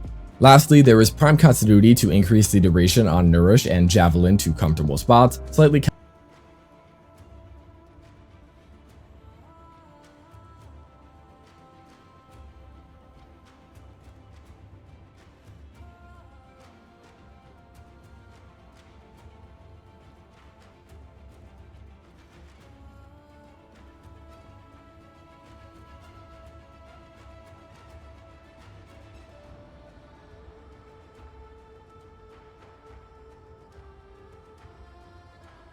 counteracting the drain increase on Exalted Blade, which we further negate when moving over to our companion setup on Nautilus Prime. This build in particular gives us a few things, notably 30% more efficiency from Seismic Bond just for having Exalted Blade active, and a flat 1.2x more critical damage.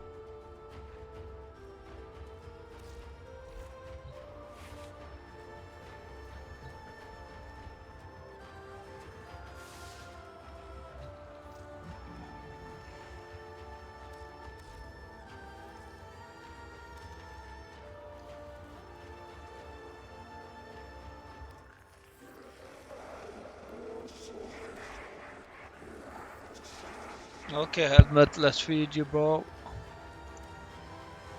Oh, you got a burrito, cubic diodes, and hexagon. Circuits, polymer, nanospores.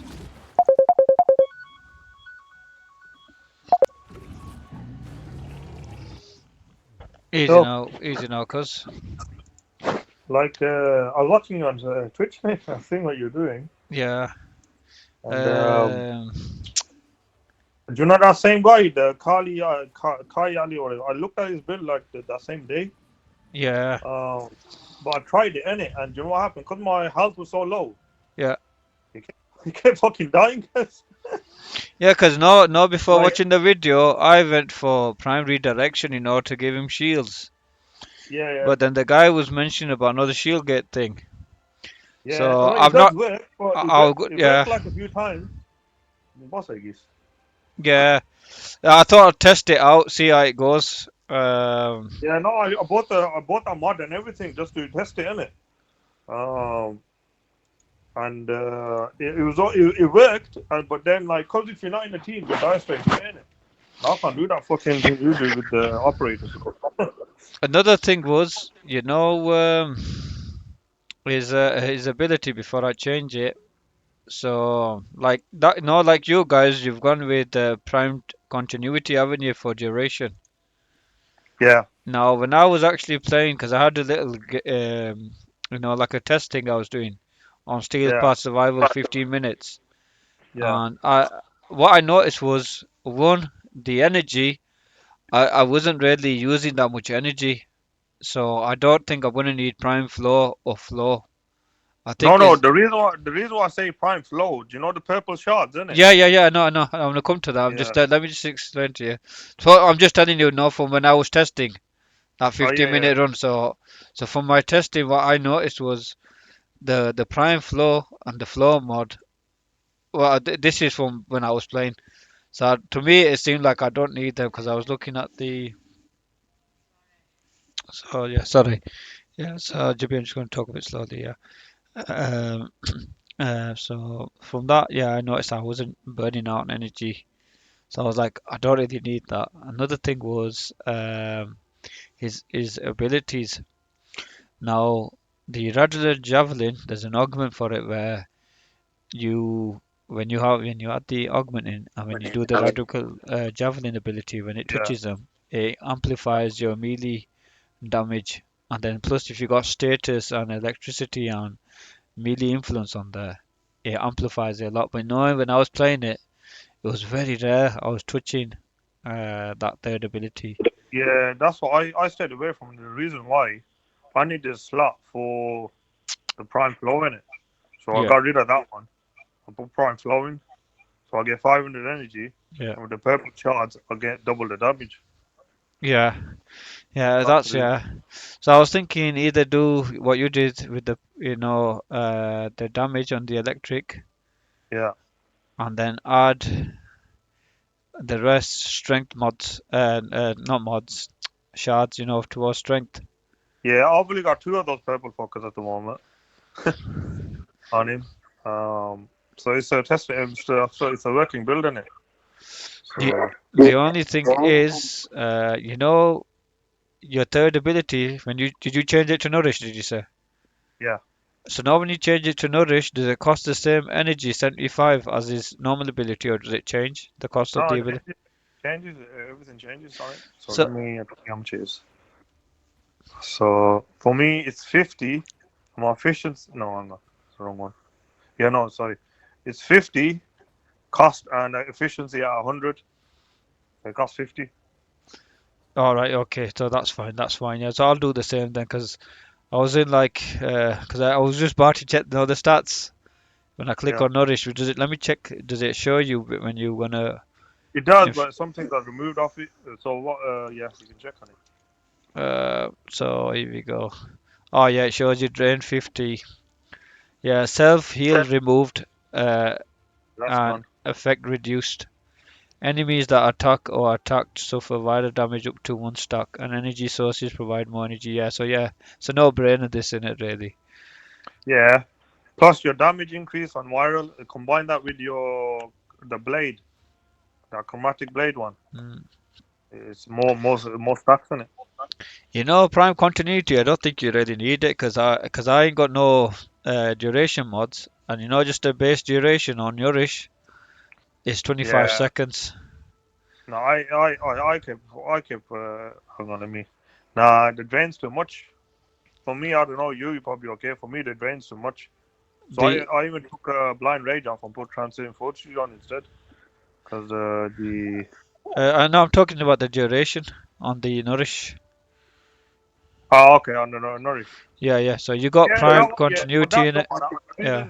Reason why I got it on there, so you know the number 4 is more because it's a channel ability in it. So it's more like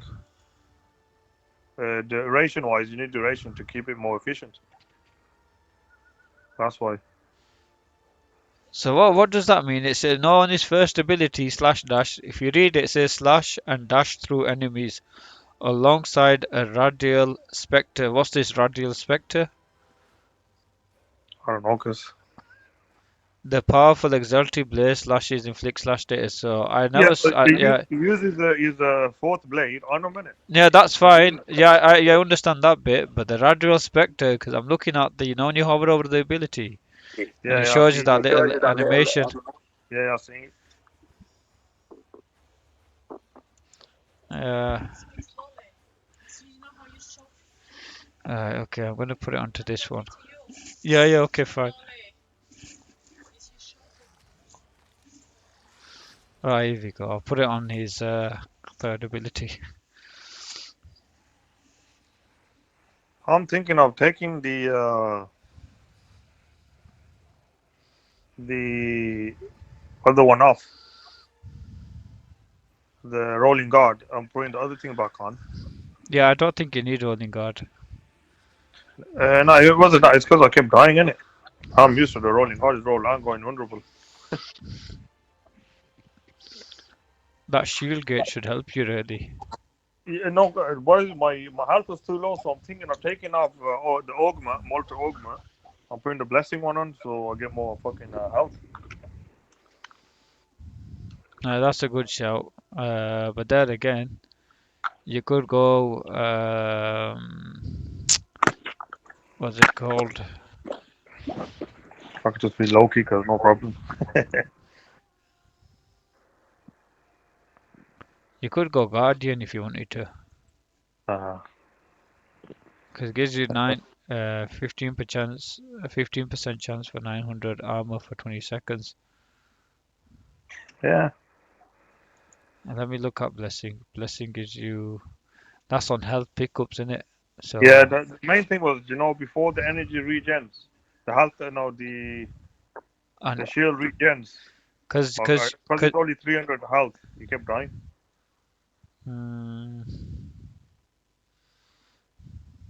I'm gonna look up weapon damage. I can. If you kill them before they kill you, you're all good. Yeah, you see, Arcane Fury is good. On critical hit, 60% chance for 180% melee damage for 18 seconds. So a 60% chance. Yeah. That's a good one. So I mean, I've still got the build saved, isn't it? It's just a case of swapping two things out. That's it. Yeah, just playing around with it, testing it out. I could always go Arcane Strike on hit. 15% chance for 60% attack speed to melee. I'll probably go with that. Because I'll Hang on, look. where's your Ogma mod for number 4? Oh, yeah, yeah, yeah. Did I take it off? Yeah, yeah, I took it off because, yeah. That's not obvious. That's the main mod. Yeah, yeah, yeah, yeah. I took it off because what I did was I did the override. Yeah. You see, Oh yeah. yeah, you see on my the middle one, load out middle one. That's the one, I'm original not one on I your made. screen. I'm on the thing. Uh, I don't think your screen's working. you Oh, see, buffering. Oh, no, let me refresh. Oh yeah, now it's working. you see it. Yeah.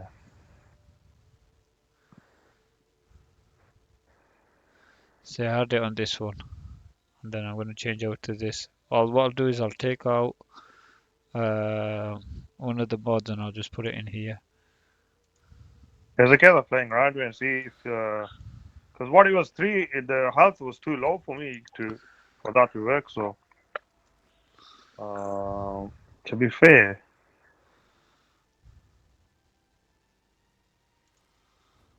I can always change it back.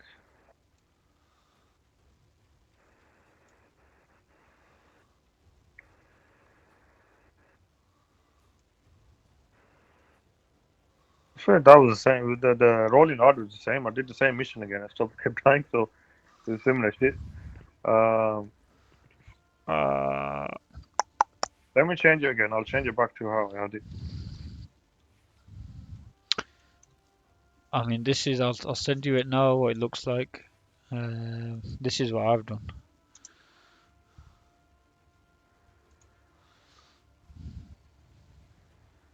One second.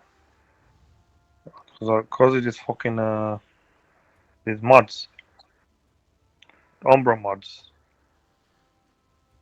Uh,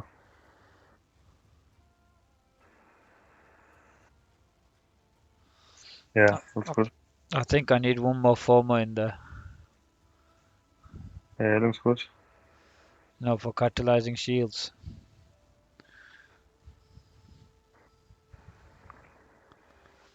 But there Oh, again, what did it say for your status is good? uh, uh, another thing is, let me go look at the Archon shards. Because I might have to remove something, like you've done. You need energy, you're saying. For Yeah, the you can get one for energy as well. To be fair, there's one Archon shot for energy. So if I were to remove one mod, which mod would it be? Hmm. Mod, Yeah, Umbra fiber. yeah, but look at the polarity. Yeah, no, that's the only problem, isn't it? Yeah, yeah. What you could do, do you know your Exila slot? Unlock that. Yeah, I'm building the thing for it to unlock Or it. you unlock that and you can switch that to that one just to move it around. Archon shards. Let's see what I've got first of all.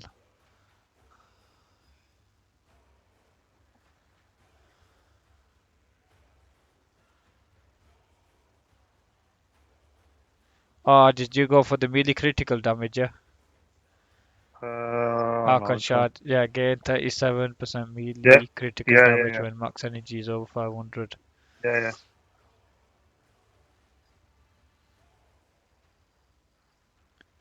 You could have gone with thingy. Gain 15% ability damage on enemies affected by electricity status. That, Which that's one? a good That's the one. primary weapon.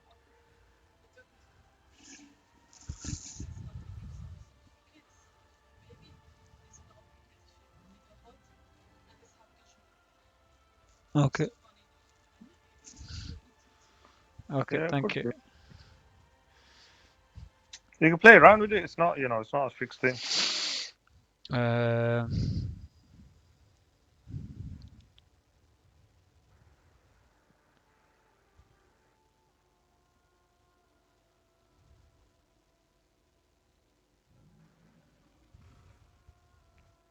so you could always put in a Tau Forge Azure Archon shard. Gives you uh you got choice of 225 plus health. Either 225 plus shield, but we don't want the shield. 75 energy, 225 armor, 7.5% health regen. What's this one? Amber. What does that give us?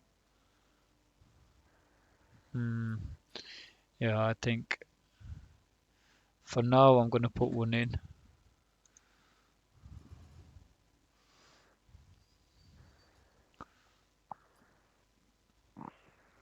You see, you could have put the red ones in as well. You could. It gives you melee critical damage. Well, you get double for the purple in it with the high energy. Otherwise, it's the same. Have you worked out the maths? Yeah. Does it say there? Look. Hang on, I don't have that. Hang on, I'll have to. I forgot. How do you make? Well, what does coalescent fusion mean and ascent fusion mean? What's the difference? I don't know where you're looking, man. I don't know where you're looking now. So go to your helmet and go to the Archon shards. No, just go on your screen in it, or because it's Yeah, not yeah, because I'm. yeah. I'm on there. So you got coalescent and then you've got ascent. Oh no, that's just when you fuse them together. Yeah, I would look. I got 19 of these. I want to make them into Tower Forged. You want to make which one in the Tower Forge? I want to make the red ones, the Crimson Archon shards, into Tower Forged. Okay, click on it and click on one of them. I'll tell you which one. Click on one of those things. Click on the on the side. Yeah, click it. And there's this one as well. Okay, no, not this one. Do the other one. Do the other one. Oh no, that's different. I think it's this one. Yeah, do that one and click the Oh yeah, red. yeah. There you go. Right. Okay. So the red one. Yeah, and Mm, fuse. you see, this is good, man. You know, it's got three buffs in that are good for Excalibur: strength, duration, and melee critical damage. Yeah. Obviously, we have to sit down and do the calculation. No, but it's the same be like the 37.5 and the other one's 37.5 as well. Oh, is it same? Yeah, It's the same. But the other one is 37.5 with and it can energy. be times 2 because of the 500 energy. So it doubles it. Yeah. Oh, so that's why it's better than it. But you need obviously energy in there. Yeah, you need 500 energy. It doesn't mean you need 500 energy. You need your max energy to be 500 or more. Yeah, yeah, yeah.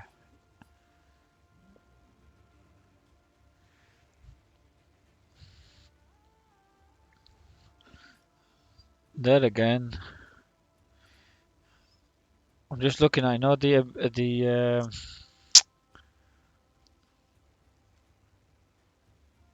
I'm just thinking if I increase my strength or my ability strength, the chromatic blade status chance, how much higher will it go? Okay, my ability strength. Oh, it's fuck now. Shit. Don't know what I've done. Hmm. This is what I love about Warframe, bro.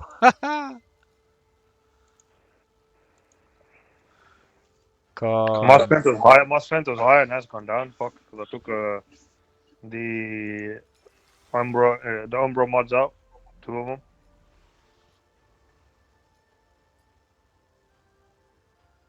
So it's gone down. Oh, you have to put the blind for radiant in it. yeah, do you know what I'll do is Because when I'm on, when my one's around 247% strength, it's at 740% status chance. so so send your Umbra build again. I just want to check the No, strength on there.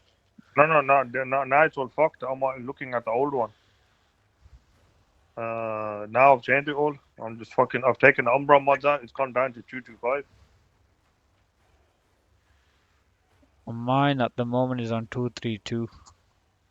Have you got Umbra mods still in there? I've not changed anything. Okay. So I'm going to send you mine now. I've just changed it all in it. I see what it's showing. Changed to this now.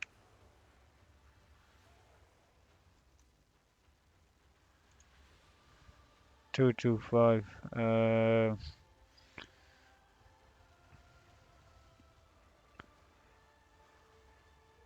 But the efficiency is shit on this one. I remember when I was playing it, man.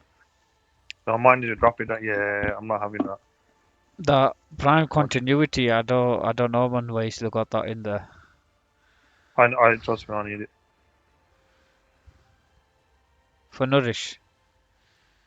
For both Nourish and for the blade. Do you know per second? You lose more energy per second. Mm. Do you know why? Because you don't have Streamline in there, that's why. Oh yeah, don't need streamline.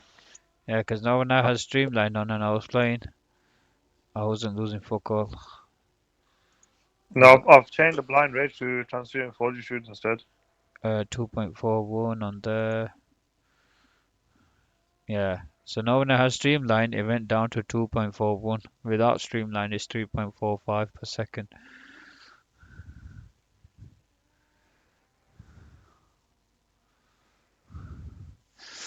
Have they got any efficiency shards in there? Let me see. I don't know. Let me have a look. I might just add in a efficiency shard. Probably be the yellow one. Oh shit! I don't remember. I need your help with something. Do you know the Nightwave mode? Yeah. I need to do the Rager one, where you What? don't lose a point. Last time you done it. Index. Yeah, the index one. Yeah, yeah, don't worry, we'll do it together. Chill, what we'll do is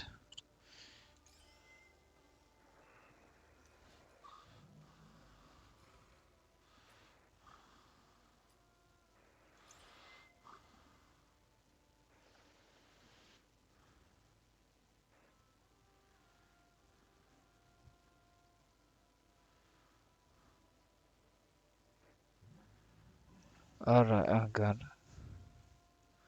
So it says gain 37% melee critical damage. When max energy is over 500, the damage boost doubles.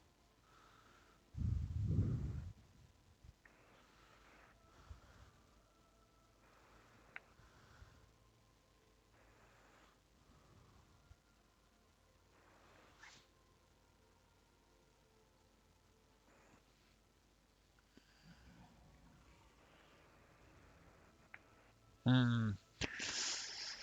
Oh, it's a tricky one, that.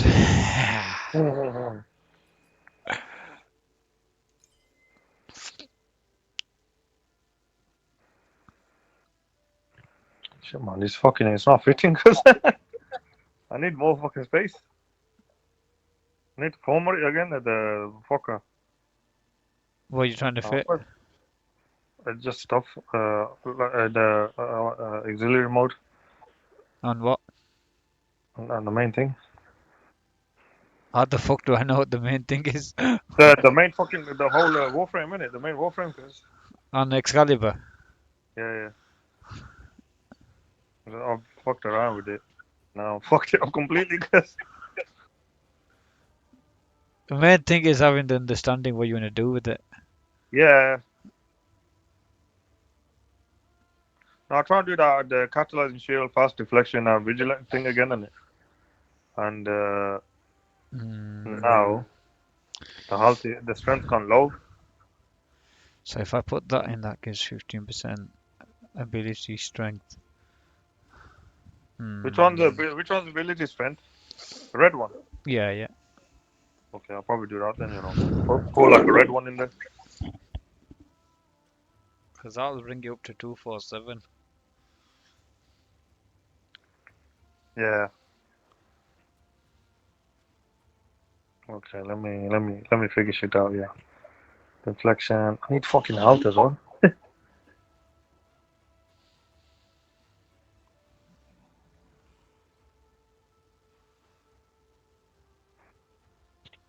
Okay, let me just go nuts.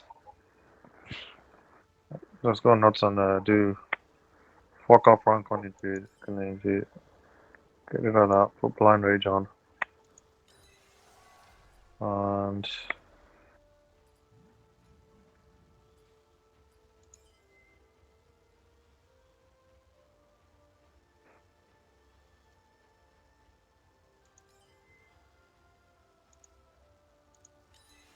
there's a normal flow gun.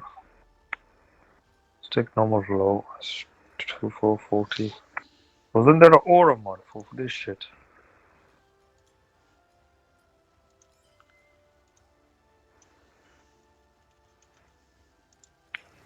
What does that do then? Ah, it's not enough.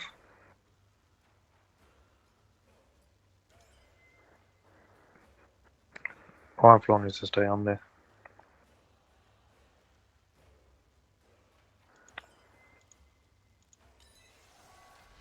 I've added 3 Tower Forged, Oh, genial.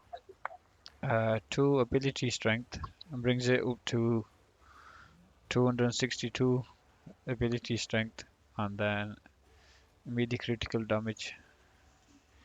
Okay, I've really fucked around now. I've got literally 280 ability strength. My fishing and duration are fucked.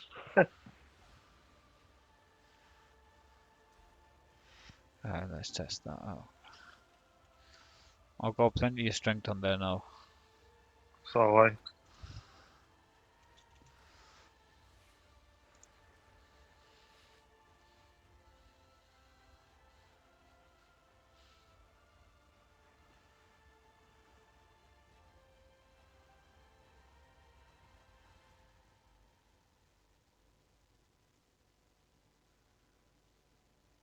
Alright. Should you go to index? 1 minute. Okay, you do that. I'm just gonna do quick. Oh yeah, I don't have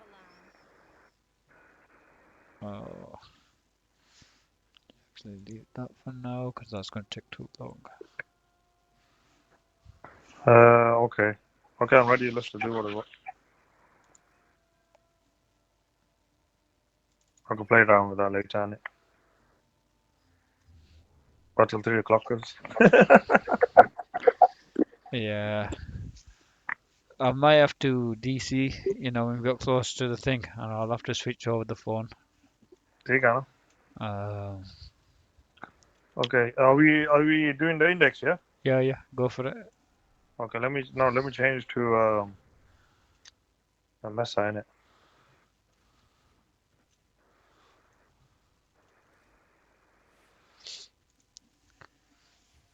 Let's see how fast this energy goes. 225. Okay. Wait. Do you remember what the index is? 'Cause I can't remember shit. 'Cause I think it's on Neptune. yeah, you're right.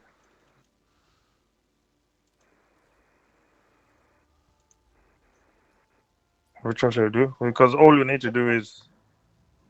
Oh, what's the? Let me check the thing not with. So complete all cut. Win 3 wedges in a row without late. Let's just do the easy one and get it done. Leave. Hmm? Let me just do the easy one and get it done. Yeah, that's what I did. I'll put it on the first one.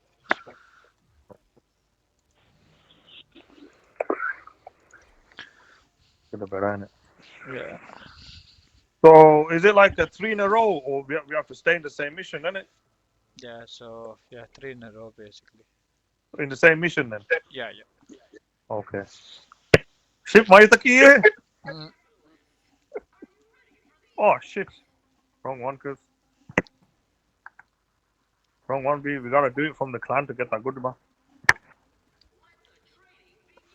Go. I'll do the protecting in it. No. It's I don't like this map. We do the other map in it. Do you know how to change it? Because I don't. Yeah, you start it from the clan relay. No, when I did it from Neptune, from the star chart. No, you do it from Neptune, but you start it from the clan. No, but that's what I'm saying. When I did it, I started it from my ship. That's what. No, so you need to start it from your clan, the clan dojo. What difference does it make? You get the other map in it, the good one. Oh, I saw that. Yeah, fuck that. I can't be going load into that and that. But yeah, Alright, you do protecting, and I don't know where these kids are.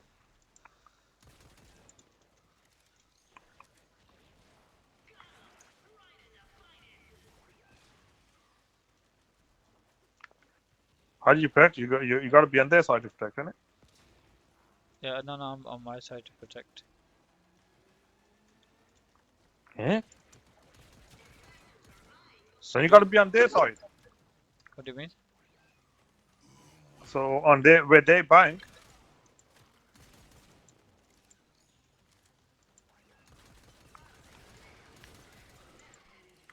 The fuck? No, so they have to come to our side to score the points in it. I'm Oh yeah, protecting. okay. I'm protecting Yeah, our main base in it. Tiga. I can't remember how to do it because.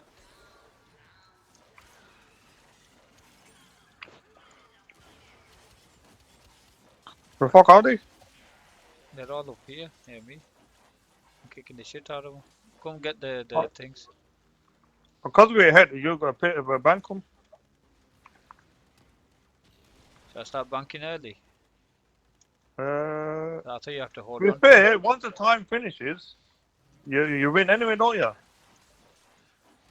No, you have to reach the threshold, innit? Wager threshold is 50. Oh, okay. Okay. Which one? What we're gonna protect this idea? Yeah, this is our side here. Okay, you go bank it. I'll protect this side. Let me collect a few more in it, because I'm still like. How many you got? I think. Did it show you how many I've got on me? About 4 or something. Index points 4. Well, you got 4 going around you. Yeah, 4. Let me get about 10 in it, then I go bank it. Oh, okay. I'll go bank mine then, because I'm just getting rid of them in it. Yeah.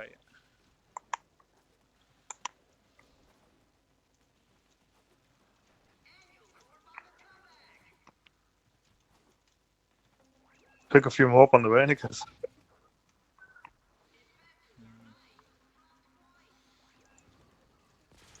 Well, I'm just gonna camp in their spot. Base camp base. No, come protect you, don't let them score. Yeah. Because if I'm they just go. banking. Yeah, no, because I've got. You need to protect me as well. Oh no, they got 5. What the fuck? They got 5 kills. Must have been when we were loading it. So we started again from the other one. No, when they drop the thing, leave it for me, okay? Which? The green thing. Okay. Because you get a bonus the more you have. There we go, got another one, that's 5. Oh, you see that banking bonus +2.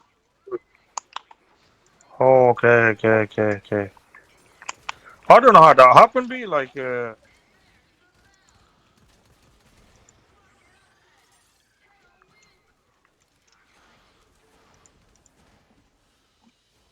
we go. Oh, so you don't need to reach the goal of 50 or what? No. Okay, on to the next one. Repeat mission, yeah? Well, hang on. How does this work then? Because Let's do repeat when 3 mission. races are without letting enemy score in one match of the index. So he has to be in the same match. That means he has to be the good hard one then. Uh,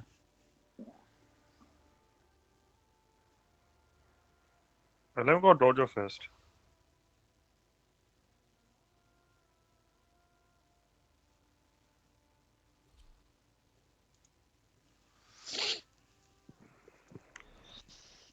Oh, I'm very confused how this one's done. Be. oh, 59 minutes left for the stream to start.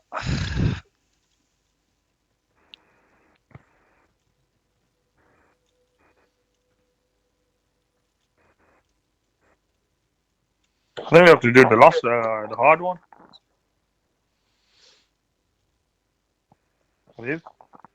Yeah, okay. I'm arrested because. Oh, it's only 50k credit. No, I gave 100 to him. Mine showed me 50. I lied to you. Copy get cookie. Shall we just both of us stay at the other side? Are they net or protect our Yeah, net? and let the other boys do it. Should we just protect it then? Oh fuckers. Where is where do you gotta go? Which one's their one? Where they bank? Other side. Let's go there then. No, but let them come here, innit? We have to protect as well. Oh, it's up Oh to, fuck. yeah, you go on that side and I'll stay on this side. Okay.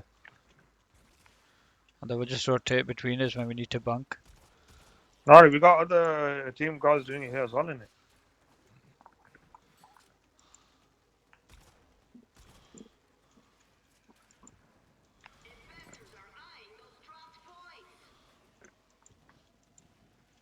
I won't pick him up. I'll let the other boys pick it up.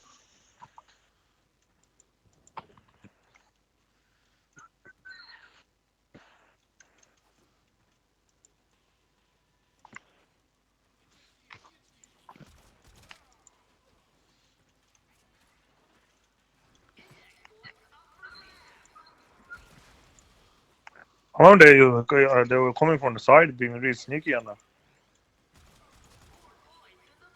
Aye.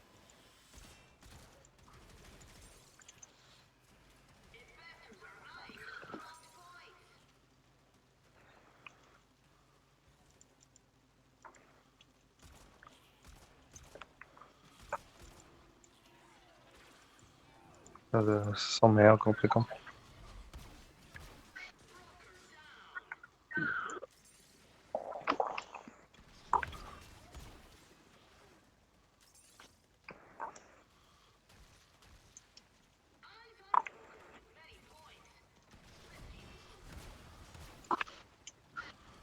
Points in the open, green points in the open.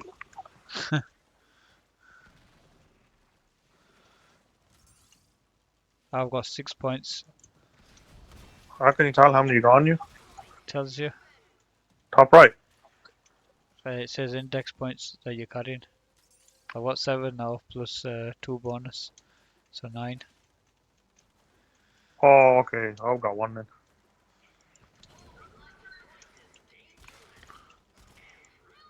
So where that's where they come from, and they spawn here, don't they? Uh-huh. They can pop in there before I can see them. I got the gloom on in it. They're just low.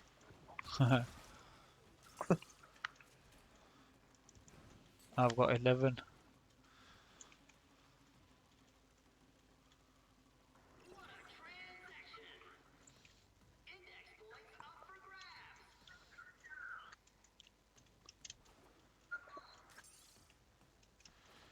Oh yes, I got bonus of 4. 14. Well, you know.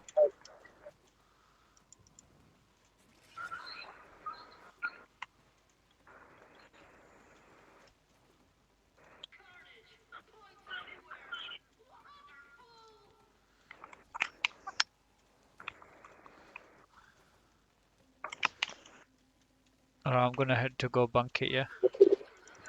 Okay, let me go to the other side then. Okay, I'm banking. Banked. Should I stay on this side because you teleport there, don't you? Yeah, I'm back now.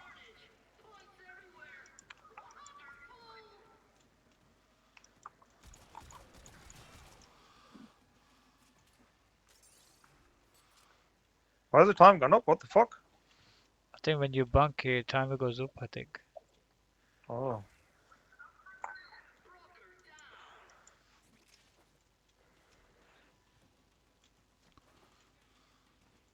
Should I just bank the one then, cuz?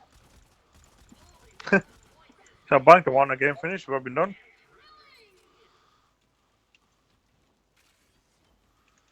No, I don't think it works like that. Sure, don't worry. Just do the 50 and it'll be alright. I'm staying here. I only got the 1 point, so got less debuffs. I think I got your skill there, cuz.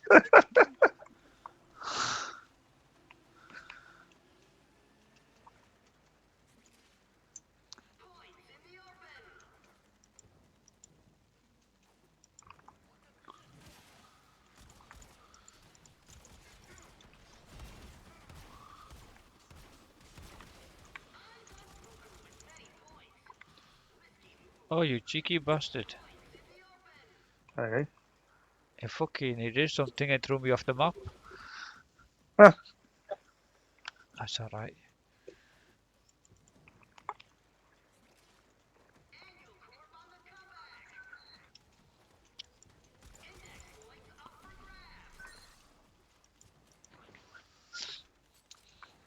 Oh, they got a point. What the fuck? I probably got it when I fill out the map. Ah, fucker. He did something, took me off the map.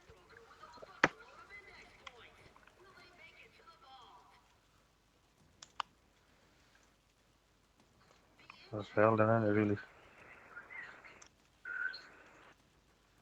I think we've got enough time to do it. No, it's not that. It's the thingy in it. What's it called? The Nightwave. Yeah. No, we should be fine. Yeah, what's this thing they do, man? It pulls you in. I don't know. They use some sort of ability, just sucks you like a Warman's vortex.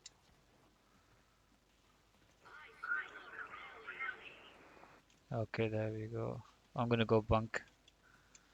Go for it. You got the 1 point. Let's just bunk here, get it to 100.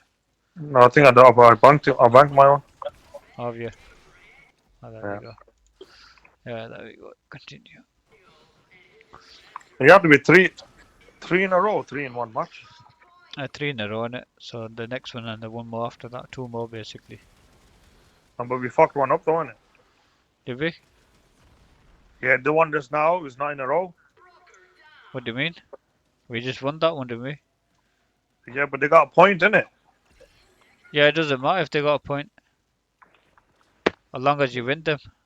No. The mission is they can't score a point. Did they say that? Yeah. I thought you just said 3 in a row.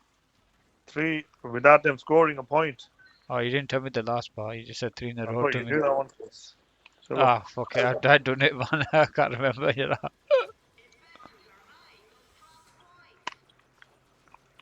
that's why I'm confused. Like how Oh, then come here, then defend. Then come near the nets.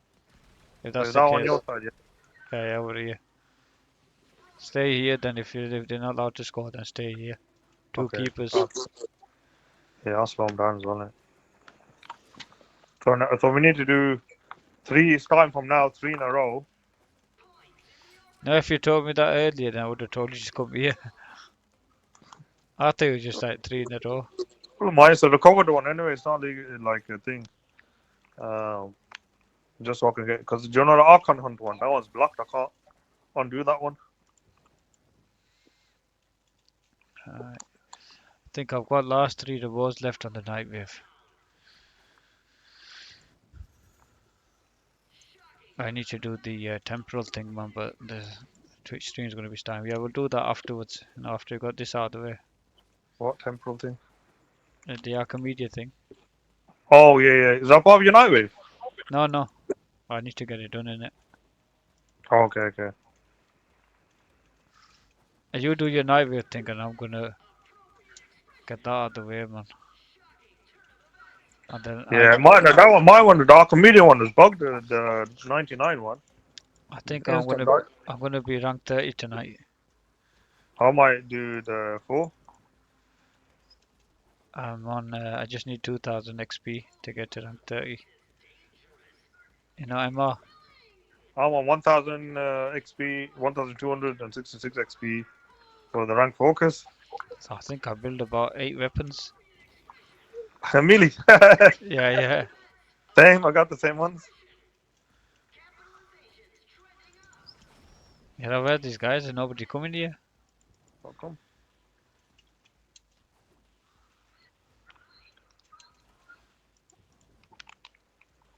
I've got 2 index points. Come check my Scully out. I can see on top of you, look, behind you. What you said?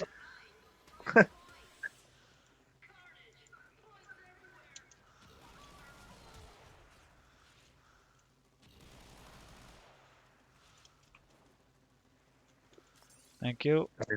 I nearly got here, cuz fucking hell. That's alright. Shield get in, bro.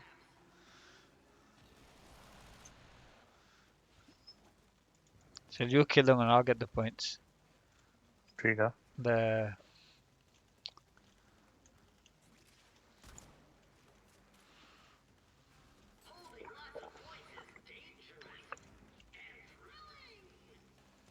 how come my energy is depleting? I don't know. You got too many fucking shots in it. Also, if you have too many shards, your energy depletes. It gives you a debuff. I don't know what debuffs they are, but Okay, now that's fucked up. I only got 3 points.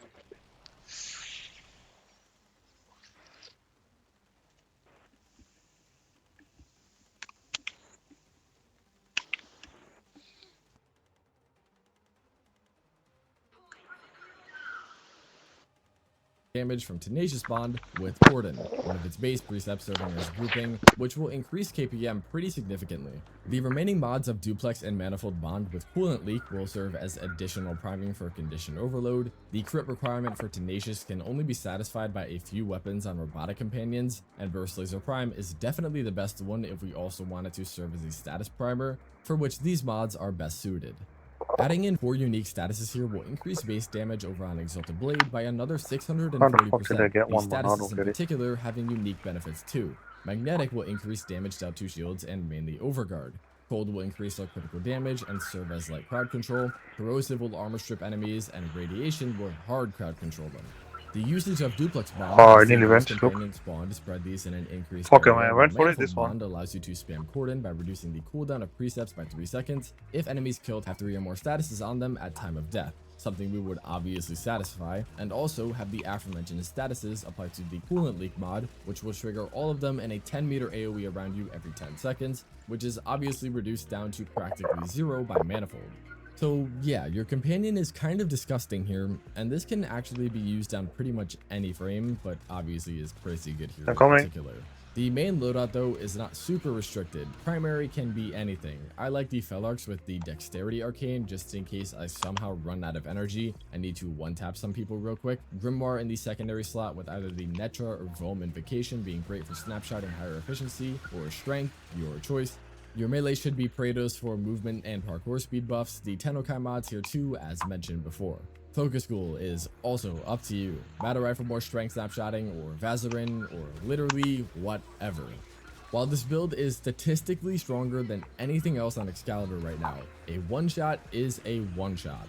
And what is a better way to do that than with Wrathful Advance, which will be the focus of our next build, and as my original setup, man, this is Let's run it back a few scenes to the Exalted Blade build.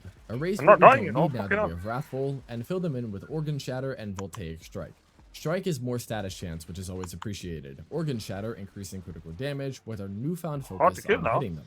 Bringing ourselves forward again, back to where we were with Excalibur though, things are going to be switched up a good bit on him. Health tanking mainly being our choice of survivability here. Excalibur Umbra players rejoice, because we're going to use those pre-polarized slots to our advantage for Intensify and Vitality, which gives us 55% more ability strength, and one of the 4 major pillars required to health tank effectively. Said pillars are a large pool of health, sufficient armor for damage reduction, actual damage reduction from abilities or adaptation, and health regen. To satisfy the remaining 3, Adaptation, Arcane Reaper, and Hunter Recovery will be used. Adaptation is simply stacking damage resist, while Reaper gives both armor and health regen, but it isn't a high enough amount per second to mean that we don't need any other source of it, and Hunter Recovery is a really underlooked mod for this on Panzer Vulpaphyla. Vulpaphyla's Viral Quills serve a dual purpose in getting us more damage while also providing a consistent health regen, as Hunter Recovery will convert 30% of companion damage dealt into Warframe HP. Obviously, there are other benefits here, but let's get back to Excalibur, both augments obviously, and to make up for the lack of attack speed on the melee, Arcane Strike. For stat buffs, the 2 major corrupted mods of Blind Rage and Narrow-Minded are used. Blind Rage's strength is necessary to hit our critical chance breakpoint for pure red crits on Exalted Blade.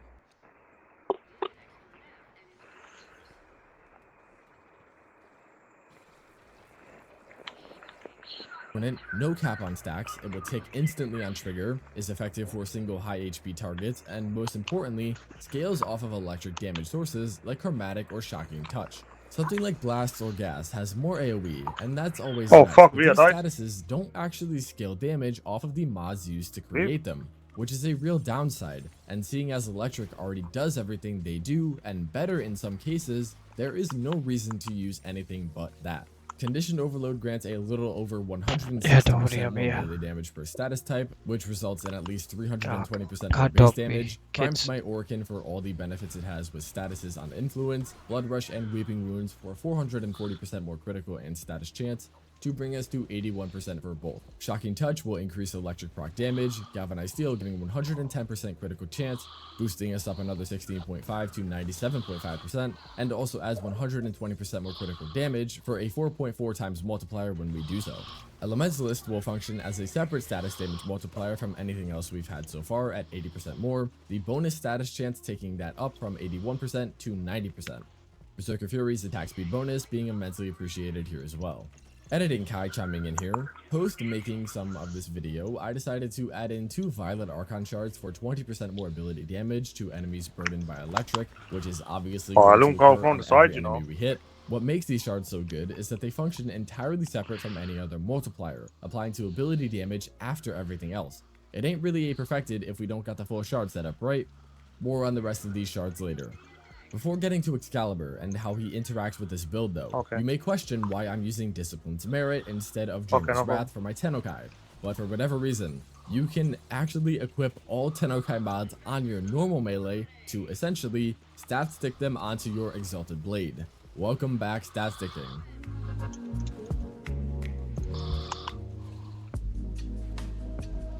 Regarding Excalibur, survivability is more of a concern than damage at this point, and unlike what some people say, it is really not difficult at all to make him survive. Oh shit. For this Neura setup, we are going to run the route of shield tanking, health tanking being more suited to Wrathful's build for more specific breakpoints we want to hit, but executing it can be done really easily through fast deflection, vigilante vigor, catalyzing shields, and optionally arcane aegis.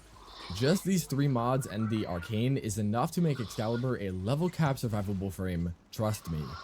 Deflection and vigor grant the exact same stats of plus shield recharge and minus shield recharge delay, while catalyzing will cause your shields to be hit with a 0.2 times multiplier that lowers them dramatically, but your shield gate duration is changed to cap out at 1.33 seconds always. If you were unaware, whenever your shields break in Warframe, you gain a brief period of pure invulnerability from any damage that with this mod will last the time just mentioned, but after that you would then have to wait for them to naturally start recharging, or immediately gain them in ways like Brief Respite and Augur mods. But we don't use those here, mainly due to build space and this build also not really spamming abilities. Note that channels do not count for this, so passive regen is our only choice. Yet that will take an entire second to activate if they weren't fully broken, but a full shield break results in a 4-second cooldown, and if you get shot during that time, you'll just die. What Deflection and Vigor do is lower that shield recharge delay to 1.5 seconds, also increasing the rate at which they charge back up, though it isn't really enough yet, which is where catalyzing shields becomes our saving grace. Shield gate duration is dependent on your maximum shields value obtained before break between 0.33 seconds up to 2.5. Though seeing as we constantly take damage and only 20 or so shields would have been generated, this means that we are still behind 1.17 seconds to not get immediately one-tapped. Yet catalyzing will resolve this issue entirely with a possibly buggy interaction. See, this mod is supposed to only cause a 1.33 second shield gate on a full refill of this value, but for whatever reason, this duration scaling mechanic does not exist in its in-game implementation, causing it to set your shield gates to last the full 1.33 seconds, even if you only generate 1 shield. Going back to Deflection and Vigor now, this means the 1.5 seconds you are vulnerable is cut down to 0.17 seconds, which is far more manageable and easily keeps you alive. Throw in Arcane Aegis and things get even better, as this arcane has a hidden buff setting your recharge time to 0 seconds, so you constantly recharge shields that give you a full shield gate, making you practically invulnerable. And this effect doesn't change with rank, so anything from 0 to 5 works here, the other effects of the mod being kind of irrelevant. You do still want the other mods though, as this is a chance-based trigger and the others are a necessary safety net. This will just make you I'm gonna tank it, yeah. Alright, survivability being totally covered, the rest of the build though is quite unique. Aura-wise, Still Charge is going to serve as our melee base damage to multiply with Condition Overload for the heavy attacks, the plus 18 instead of 14 capacity also being very appreciated here. In the Exilus, if on Umbra, Warrior's Rest provides more ability strength while deactivating his admittedly annoying passive that can either cause you to lose all your buffs or just downright kill you. So yes, definitely use that one here. Power Drift being suitable on the base or Prime if you just like that, and if you want to use Prime Sure-Footed. Both augments here obviously, Blind Rage and Umbral Intensify with Walt Augmented adding to our strength for 318 final. Scaling here is very powerful with Nourish, granting 143.1% more viral damage, a 2.91 times multiplier on energy gains, which counteracts the negative efficiency from Blind Rage, and while the viral wave on damage taken isn't bad, we already spread the status everywhere, so we don't quite need it. Furious Javelin, on the other hand, will now give a corresponding 31.8% more multiplicative damage to Exalted Blade per enemy hit, meaning you'd only need to hit 15 enemies for a 500% multiplier, and only 30 for over 1000%. Chromatic Blade though, well, seeing as it will apply status chance at 2 times this value, that means we gain an absolutely, utterly, unequivocally insane status chance increase of 1908%. Combined with the 440% because always got the one in it. Elementalist, that is a 2468% of 15 plus 15, which is 385.2%, meaning you will proc at least 3 the same game, statuses innit? per That's hit, why. a fourth being almost guaranteed, allowing for easy maxing of viral and high stacking of electricity if enemies are somehow surviving anything past a hit or 2, which they should Now have. let's do this one. You know? Lastly, there is Prime Continuity to Maybe, increase the because that's the duration third. on This is the Nourish third and one, I think. Javelin to come to We their don't lose spots, one. slightly No. counteracting the drain increase on Exalted Blade, which we further negate when moving over But I don't to know our if it worked, companion though. setup on Nautilus Prime. This build in particular gives us a few things, notably 30% more efficiency from Seismic Bond just for having Exalted Blade active, and a flat 1.2x more critical damage from Tenacious Bond with Cordon, one of its base precepts serving as grouping, which will increase KPM pretty significantly. The remaining mods of Duplex and Manifold Bond with Coolant Leak will serve as additional priming for Condition Overload. The crit requirement for Tenacious can only be satisfied by a few weapons on Robotic Companions, and Burst Laser Prime is definitely the best one if we also wanted to serve as a status primer, for which these mods are best suited. Adding in 4 unique statuses here will increase base damage over on Exalted Blade by another 640%, these statuses in particular having unique benefits too. Magnetic will increase damage dealt to shields and mainly Overguard. Cold will increase our critical damage and serve as light crowd control. Corrosive will armor strip enemies, and Radiation will hard crowd So control. bank as many as you The can. usage Quick of time. Duplex I'll Bond stay, has yeah. the Ghost Companion spawn to spread these in an increased area, while Manifold Bond allows you to spam Cordon by reducing the cooldown of presets by 3 seconds if enemies killed have 3 or more statuses on them at time of death, something we would obviously satisfy, and also have the aforementioned statuses applied to the Coolant Leak mod, which will trigger all of them in a 10-meter AoE around you every 10 seconds, which is obviously reduced down to practically 0 by Manifold. So yeah, your companion is kind of disgusting here, and this can actually be used on pretty much any frame, but obviously is pretty good here in particular. The main loadout though is not super restricted. Primary can be anything. I like the Felarks with the Dexterity Arcane just in case I somehow run out of energy and need to one-tap Oh, they something all real play, yeah, quick. come Grimoire in come the up. secondary slot with either the Netra or Zolm Invocation being great for snapshotting higher efficiency, or Strength, your choice. Your melee should be Praetos for movement and parkour speed buffs, the Tennokai mods here too, as mentioned before. Focus Rule is also up to you. Battle Rifle for more strength snapshotting, or Vazarin, or literally whatever. While this build is statistically stronger than anything else on Excalibur right now, a one-shot is a one-shot. And what is a better way to do that than with Wrathful Advance, which would be the focus of our next build, and as my original setup, man, this is a good one. Let's run it back a few scenes to the Exalted Blade build. Erase what we don't need now that we have Wrathful, and fill them in with Organ Shatter and Voltaic Strike. Strike is more status chance, which is always appreciated. Organ Shatter increasing critical damage with our newfound focus on hitting them. Bringing ourselves forward again back to where we were with Excalibur though, things are gonna be switched up a good bit on him. Health tanking namely being our choice of survivability here. Excalibur Umbra players rejoice, because we're going to use those pre-polarized slots to our advantage for Intensify and Vitality, which gives us 55% more ability strength, and one of the 4 major pillars required to health tank effectively. Said pillars are a large pool of health, sufficient armor for damage reduction, actual damage reduction from abilities or adaptation, and health regen. To satisfy the remaining 3, Adaptation, Arcane Reaper, and Hunter Recovery will be used. Adaptation is simply stacking damage resist, while Reaper gives both armor and health regen, but it isn't a high enough amount per second to mean that we don't need any other source of it, and Hunter Recovery is a really underlooked mod for this on pairs with Vulpaphyla. Vulpaphyla's Viral Quill serve a dual purpose in getting us more damage while also providing a consistent health regen, as Hunter Recovery will convert 30% of companion damage dealt into Warframe HP. Obviously, there are other benefits here, but let's get back to Excalibur, Bolt Augments obviously, and to make up for the lack of attack speed on the melee, Arcane Strike. For stat buffs, the two major corrupted mods of Blind Rage and Narrow-Minded are used. Blind Rage's strength is necessary to hit our critical chance breakpoint for pure red crits on Exalted Blade, as this 269% is the numerically perfect value for Wrathful, our Hellmonth over his second ability today. Wrathful is pretty simple, requiring an enemy to tap cast, holding giving you a placement icon for which executing will teleport you to them or it. I would recommend swapping this ability in your invert hold tap menu, as we will not be using it to strike enemies.